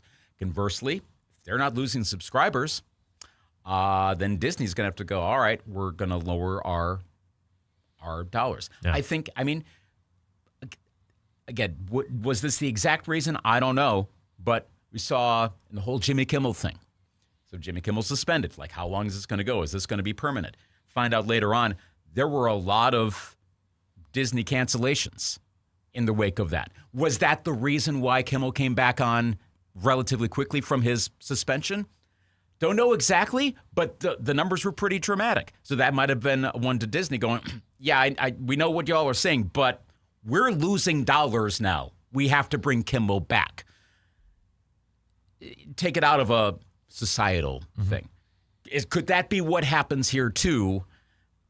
I guess we're going to find out as these college football games continue. It doesn't help Disney's case that you can watch Monday Night Football on ABC. Like game a couple nights ago, this next game, well, cool, watch it for free. But for some people, though, they might not be able to have access to ABC. You're talking like straight up antenna stuff, right? And now, could you go? I mean, if you're close enough, you could go buy and over. Those things are cheap. You can get that. You're good. But in rural areas, you may not have the reception. That's the issue, right? Of course, the counter to that then is how many people does that affect? You're talking mass numbers would affect this. So like in a major metropolitan area, but then that's a moot point because you can get ABC very easily over the air for free. All right, fine. Well, that no offense to Rhinelander or Iron Mountain or something, but there's not that many people. If they're upset about that, we're talking thousands versus millions. That's not going to affect what's going on in New York and Los Angeles and in the boardrooms and in the negotiations to that. Sorry, but that's not the thing. But it is a factor, and there are plenty of loyal Packers fans that are going to be far enough away. They're like, well, now I can't get this. Does that get loud enough is the biggest question. And I guess it kind of goes back to what I was thinking. At what point, like how desperate are you as a sports fan when you run into a situation like this? So let's say so-and-so has it, and let's say they don't get reception from ABC, but they have YouTube TV. They want to watch this game, this Packers game. I mean, come on. How desperate do you become to go watch it? I go back to when I was in college when they would have games on NFL Network, and not everybody had NFL Network. I remember having to go to B-Dubs at 3 o'clock in the afternoon, and it was already packed, and I had to share a booth with somebody. The Vikings game. That one I went, I had to go somewhere and find to watch. But this was a Packers-Cowboys game, the Rodgers one. That one. Yep. Literally went to B-Dubs at 3 o'clock. It was already sold out. You had to share a booth with somebody. But, yeah, you they did. They ended up being a couple. Yeah. Never mind. I'm married now. So, you know. But nonetheless, that was kind of the thing. Like, okay, you got to scramble. You got to try to find it sort of thing. Like, how far would you go? Say you're a diehard Packers fan in this situation, Monday night. Hey, what if it's not on ABC? What if this was not? Would you change? Would you like, all right, I'm done. I'm signing up for Hulu or something like that? Like, how far would you go? How many simulcasts do we have remaining this season? Monday Night Football for Packers, like for any of these. Okay. The remaining ones that are on ABC. Gotcha. For the rest of the season. So here we go. So obviously this next Packers-Eagles game. Side note, have we heard anything? Are the Packers going to pull off some funky uniform thing again? Now I did. Did you hear Ed Policy though? No. What did he say? Ooh, okay. You look that up, and I'll tell you what. Especially now in the post-UniWatch era, where don't have as many quick posts on that. But for what it's worth, the next no ABC game. I mean, I guess it's all relative depending on the teams because Eagles and Packers have pretty humongous draws. It'll be November 24th will be the next ESPN-only game, but it's the Panthers and 49ers. not as big. Niners have a bigger fan base than the Panthers. The one after that, I mean, if the dispute is still going, the December 1st game could be the interesting one. Giants at Patriots. Now you got the Giants with a massive fan base. Again, if we're ever confused of like, why do the Giants always, but they always draw really, really well. And the Pats, of course, there's enough lingering from the Brady Belichick era, and now they're good again. Or at least their record is good again. Their DVOA side note is so-so. But they're playing well. That would be a draw. I wonder if that's the deadline that spurs this. The December 1st game, the second one. The week after that's an ABC simulcast. That's Eagles-Chargers. Just in case this continues, I think it'll be resolved by then. Mm-hmm. But then after that, Dolphins-Steelers. Steelers are a draw. Niners-Colts. Maybe Rams-Falcons, December 29th. Yeah, I don't know. Yeah. So what did Ed Policies have to say? All right. On uniforms. So, and this could be a kind of a fun one we could have here, because I've seen a lot of people talk about this and throw out some potential ideas. But he has continued when Mark Murphy took questions and answered. Mm-hmm. So it's now Policy's perspective. Instead of Murphy takes 5, it's like Policy's perspective. Okay. So Dale sent over a question. Is there any possibility of the Packers unveiling futuristic uniforms as an alternative, including a different logo? Many other teams have done that with mixed results, but they've tried. Throwbacks are fine, but I'd like to see something different. How about a bright Kelly green and true gold pants rather than the mustard? Something abstract for a logo rather than the G. Go wild. I'm 60-something, lifelong fan that would love to see something non-traditional. I've always felt that the Packers uniforms are some of the most unattractive uniforms in all sports. I would disagree with that. Wow. Okay. And the most boring and unimaginative logo. There's something to be said about tradition and not forgetting the past, but at the same time, everything must move forward eventually. Ed says, thank you for your question, Dale. As noted in the intro, we are debuting our 1923 classic uniforms against the Carolina Panthers. I respectfully disagree with your assessment of our current uniforms and logo, but I appreciate your forward thinking. What if the Packers introduced a new alternative uniform that is not based on a historic uniform, but inspired by one of the most unique and defining pieces of Packers history? Stay tuned, ... Team history? It's got to be the Cheesehead. Okay. I think we already have the answer. This is the Rivalries uniform that's coming. And I wondered, what is that going to be? So you've had people come out with helmets now. The most creative one I saw was, probably takes some people a couple minutes, but you really look at it, it's like a goldish brown, and then at the top it's white beer. I'm like, that ain't gonna be it. You had people throwing out brats, but the thing is, when he says introduces a new alternate that is not based on a historic uniform, but inspired by one of the most unique and defining pieces of Packers history. What is that? I go to the Cheesehead. That I would think so. Yeah, because I'm trying. Okay, things that I think of associate. Okay, by the way, the NFC North rivalries. I don't know if we're going to have them. Like, do they wear them just that 1 year, or are we going to be like loaded with rivalries uniforms? Some of which again are kind of fine, and some of which are just like, okay, again, icy whites, all black, and it's lame. Gosh, I just saw it here. What does it say? NFC North. Oh, next year. There you go. Again, I'm presuming so. I think there's enough structure with these now that they wouldn't be able to do yet another one. They've already got the winter warning that they seem to love. They're already doing the throwback. You can't. The rivalries one is coming. You can't throw yet another one in. The NFL still wants. Is it almost, as much as they're opening up alternates? They don't want to water down the product right too much. There's only X number of games. Cheeseheads, I would say the corrugated tin, though you kind of have to be at Lambeau to get that. If you're not, you don't necessarily know. But if you've been there long enough, and you also got to have to draw a connection back to the corrugated tin fencing that was around Lambeau, which has been reflected in the signage up above. I would say something silver, the Vince Lombardi trophy. But how do you really do silver effectively? Yeah. That could go really sideways really fast. I keep thinking of the Dallas Mavericks. Remember the garbage bag uniforms that they wore like one time? Plus, Nike seems to have a difficulty with silvery reflective stuff. I don't think that would work. Now, correct. So I guess I could Google this, but for some of the rivalry uniforms that we've seen so far, have the helmets been different? Yes. Okay. Everything is different. Everything. I mean, it's different, but like the logo's still there. So It makes sense. This is what I think it's going to be. Yellow pants, yellow jersey, yellow helmet, but it's going to be a helmet with cheese dots, like a cheese head. Yeah. That's what it's going to be. Because especially if green lettering. It's essentially the City Connect Baseball, City NBA uniforms. So what would be something that you associate with Green Bay? They're not going to do meat packing, let's be real. Yeah. Stop. It isn't happening. And after that, what? Paper? You're not going to do that. I'm not knocking Green Bay, but think of something that would resonate.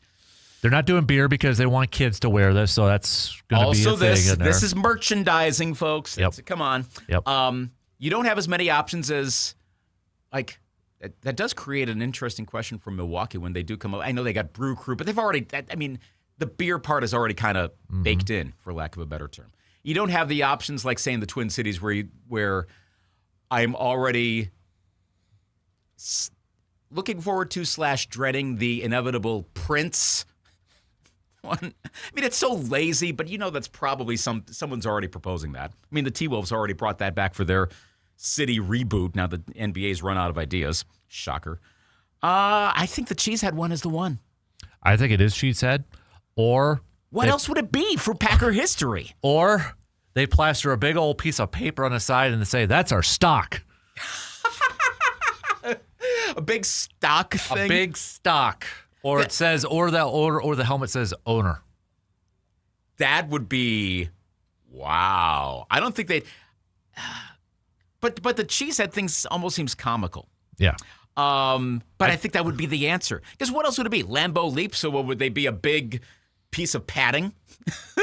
The only other thing I could think of, and it just kind of came to mind, do they honor the greats Wayne Larrivee and become the Daggers? Ooh. Again, a little meta, but if you're a Packers fan, you get it. You get it. Maybe like you could do a snow thing, but they've already got the winter warning, so that's redundant. I'm trying to think. Is there what everybody else chime in? What else would it be? Like Cheesehead to me is number one. That seems to be the easiest one. Stock sale is obviously defined to Green Bay, but how do you make that? It's got to be based on what policy said, and again, I'm connecting it to the rivalries thing, but that makes sense because some of the point of these rivalries uniforms that we've seen so far, the few that we've seen, connect to City Connect, use Nike's lingo, but it does. It connects to the city, the state. Why are you a fan of this team? Part of it has to do with where you live. So like in the Cardinals case, if you saw their rivalries one, it's very Arizona. So are you going to say it could be a 920 thing? Yeah, it could be. Oh, gosh, we're going to do the area code thing. Maybe so. Because the Brewers have that with the 414. Yeah. Oh, gosh. I don't think this would happen because it's not really a team thing. It's more what's reflected in the stands. Blaze orange. That'd be kind of cool, actually, because I'm a hunter. Blaze. Oh, gosh. But then you're getting too Chicago Bears-ish for me. And that's the problem because it would probably be the game against the Bears, and so the Packers run out in blaze orange. I don't think that's going to work. Yeah. I throw a little Realtree camo on there, maybe. Oh, a camo uniform? It almost would work given that they're already green and gold, so it's not the craziest idea. I know the Hurricanes did that the other day. Like they kind of blended them in a little too well. Like the camo worked. That's not what it's supposed to do for a football team. I don't know. So I still say it's Cheesehead. It's got to be Cheesehead. That just makes the most sense. Yeah, it just does. Yeah, and you also especially since remember a couple of years ago who bought the Cheesehead company and now it's Green Bay. Also, notice with the rivalries uniforms we've seen, they all still tie in with the team colors. We're not doing the NBA, MLB, come up with something completely different. Right. So there's going to be some aspect of green and yellow gold some way in whatever they come up with. So again, we're conflating what Ed Policy said with the coming rivalries uniform, which will be worn next year. Maybe not, but that seems so obvious of what's going to happen. Yeah. So then what if we don't have YouTube TV and the game's on ESPN and you don't get to watch the Packers play the Lions wearing their rivalries uniforms? What do you do? So to answer, though, my question I threw out to everybody, what would you do? I would be buying a new service. You would? Right. See, now that's kind of the easy answer to this. Now, yeah, that it could be whack-a-mole. You could go to Hulu. You could go to something else, whatever, and then you have a carriage dispute there. But we're already jumping around streaming services anyway. Oh, yeah. Like you cancel Peacock for a while, you bring it back. We're already thinking, need to cancel Peacock. But wait a minute, the Winter Olympics are coming. I want the Gold Zone. Do I bring it back in February? And then I cancel it again until... It's a game. Yeah, that's what it It's a all game. is. We're all just pawns in the game. I know. I'm getting all neo-philosophic. Yep. But, yeah, I forgot about it. I was going to bring that Ed Policy one up for you. So it got- Interesting. I think that's the answer there. I think that's the answer. So, what would you think, Packers fans, of because I can already picture the helmet. It's like cheese, but those circle, like how cheese had with the They'll circles in find there. some... It's like yellow Swiss cheese. It's like a tasteful way to do it. Not sure what that tasteful way is, but that they'll figure that out. Just splatter owner across it too. So That would be... If they combined the two, cheese with some owner... Okay, you know where it's going to be, though. It's not going to be on the helmet. It's going to be inside the collar or on the tag at the bottom. That's usually where they put those slogans, if you notice. And Yeah. I'm like, why are you doing that? We can't even see it. there'll be a little patch of a stock thing on their chest. Kind of reminds me of what the Rams did with their bone-colored uniforms, where it almost looked like a service worker tag or something. That actually would be kind of funny if like every single one had a different number, like a subtle, like you are owner number blank, blank, blank. And then they gave a share to every Packers player leading into this. Because I'll bet none of them own any stock. Right. Why not? Have them all become owners. Really quick, new texter says, it's obvious Detroit and KC come to mind, but green is the first name in our color scheme. Green helmet, green top, green pants, laced with gold. Basically invert the original UD. So, But remember, they originally were blue They were. and I know. I was talking about that with my wife. She's like, "Why do they wear green?" And I was looking through all the Cliff Crystal stuff. I couldn't find the exact reason. And we history types should know this. Why did they choose the color green at any point when they first wore the shade of green?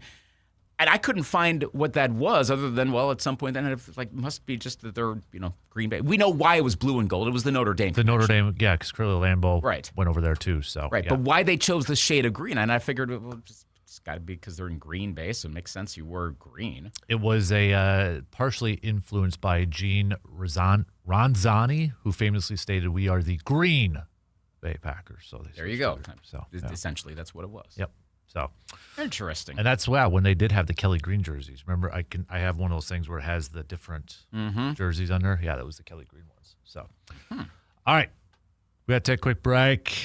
Got a little behind here, so we got to play catch up. So, back in just a couple minutes.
We're a little behind, so we're going to have to take another break here before we get to our picks. But that might be a fun little thing to save in the back of your mind if you just want to like ponder a little bit. What would the next Packers uniform be on if we use Ed Policy's kind of hints there?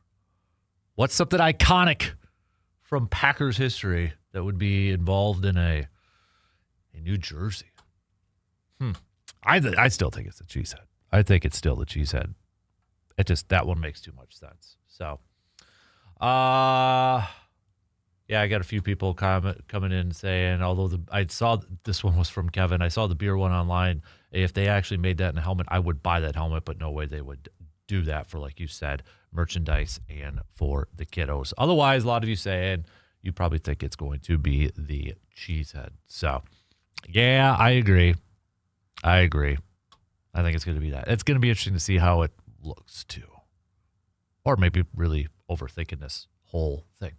Speaking of Green Bay, I saw this interesting nugget. Wes Hodekowitz, who covers the Packers, Packers.com, throwing out a defensive nuggets here this morning on social media. NFL research always has some interesting statistical nuggets. This week, only the 2000 Baltimore Ravens, 2000, one of the best defenses of all time, Super Bowl champs, have allowed fewer points per game in losses than the Packers have this year. So in 2000, Baltimore allowed 13 points in their losses. Green Bay, 14.5 in 2025.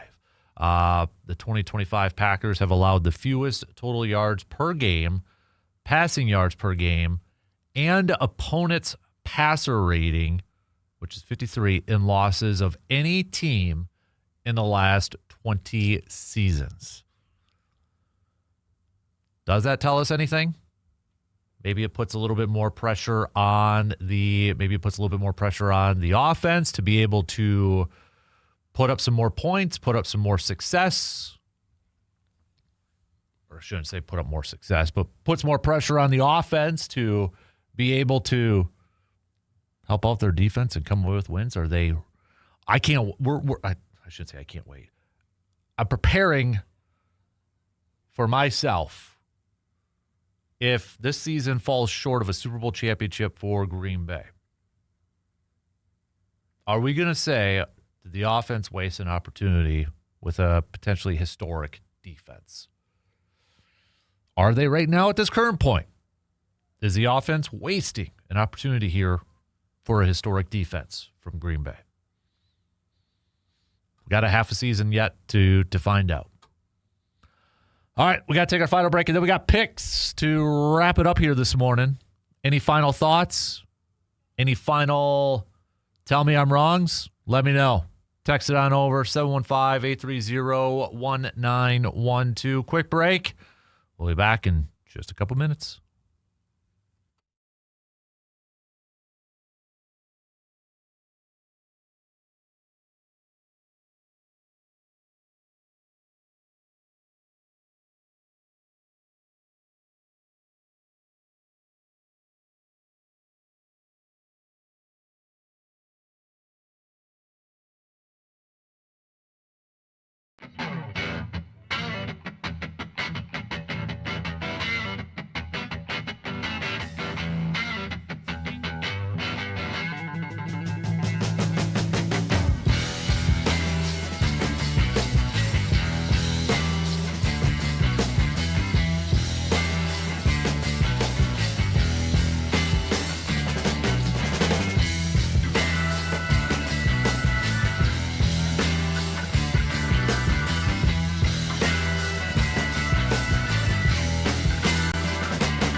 Wrapping up the morning. Let's get to our picks here. We'll start off in the NHL world. Got a few games here. Utah taking on Toronto. Utah got the win last night against Buffalo in OT. I'm going to go Utah again. Why not? St. Louis taking on the Capitals. I got to go with the Capitals. Columbus taking on Calgary. I will go Calgary. Chicago, Vancouver, rolling with Vancouver. San Jose visiting my Seattle Kraken. Got to go Seattle. By the way, how about Anaheim? 7-3 over Florida last night, too. Heck yes. That guys. That boys. So, NBA schedule. We got a few more NBA games to hit up. We got Philly taking on Cleveland. Philly, again, off to a really good start, falling last night to the Bulls. Bulls with an epic come-from-behind victory. Philly, if they pick up a win, this would be a very nice win in the early season for their resume. But I'm going to go with the Cavs. It's in Cleveland. I'm going to roll with the Cleveland Cavaliers to pick up the victory. Utah at Detroit. Give me Detroit. Brooklyn at Indiana. I'll go with the Pacers. Washington at Boston. Boston picks up the win. Houston at Memphis. Yeah, it's Houston. Pelicans taking on the Dallas Mavericks. Give me Dallas. Miami, Denver. I'll roll with Denver. This is a good one, too. They're off to good starts. San Antonio at the Lakers. I'm going to go with the Spurs. I like the Spurs. Oklahoma taking on Portland. I'm a little surprised Oklahoma is only a 4.5-point favorite. I know it's in Portland, but still. OKC extends it. They're gonna be 9-0 to begin the season. Golden State at Sacramento. Give me the Warriors. And then finally, T-Wolves at the Knicks. Sorry, T-Wolves fans, but I got to go with the Knicks to pick up the victory. Got to do it. So, speaking of picks, don't forget to get your picks in for the Pro Football Weekly Pick'em Challenge. We got a game tomorrow, Thursday Night Football. It begins week 10? Yeah, week 10 begins tomorrow. Vegas visiting the Broncos. So get those picks in by hitting up our website. Click on that sportstalk1051.com. Click on the Fan Cave tab. Scroll all the way down to the bottom and get your picks in. If you've been doing it, you know the drill. You know how it works. Also, don't forget, Fantasy Football. Get your questions in for Mr. Eric Balkman tomorrow, okay? Let him help you set your Week 10 lineup. We're only a few weeks away to the postseason in fantasy football, for crying out loud. So get your fantasy football questions. You can start to text us now throughout the day, okay? It doesn't have to be right when Eric's on. Text them, 715-830-1912. Same when we have Mr. Jake Boaks on, our DNR warden buddy. If you have any questions with the hunting season, text them in ahead of time, okay? Text them in ahead of time. That way, you can focus on answering the questions instead of popping up all the time and last-second stuff. So text those. You can always text those ahead of time. Same number, same place.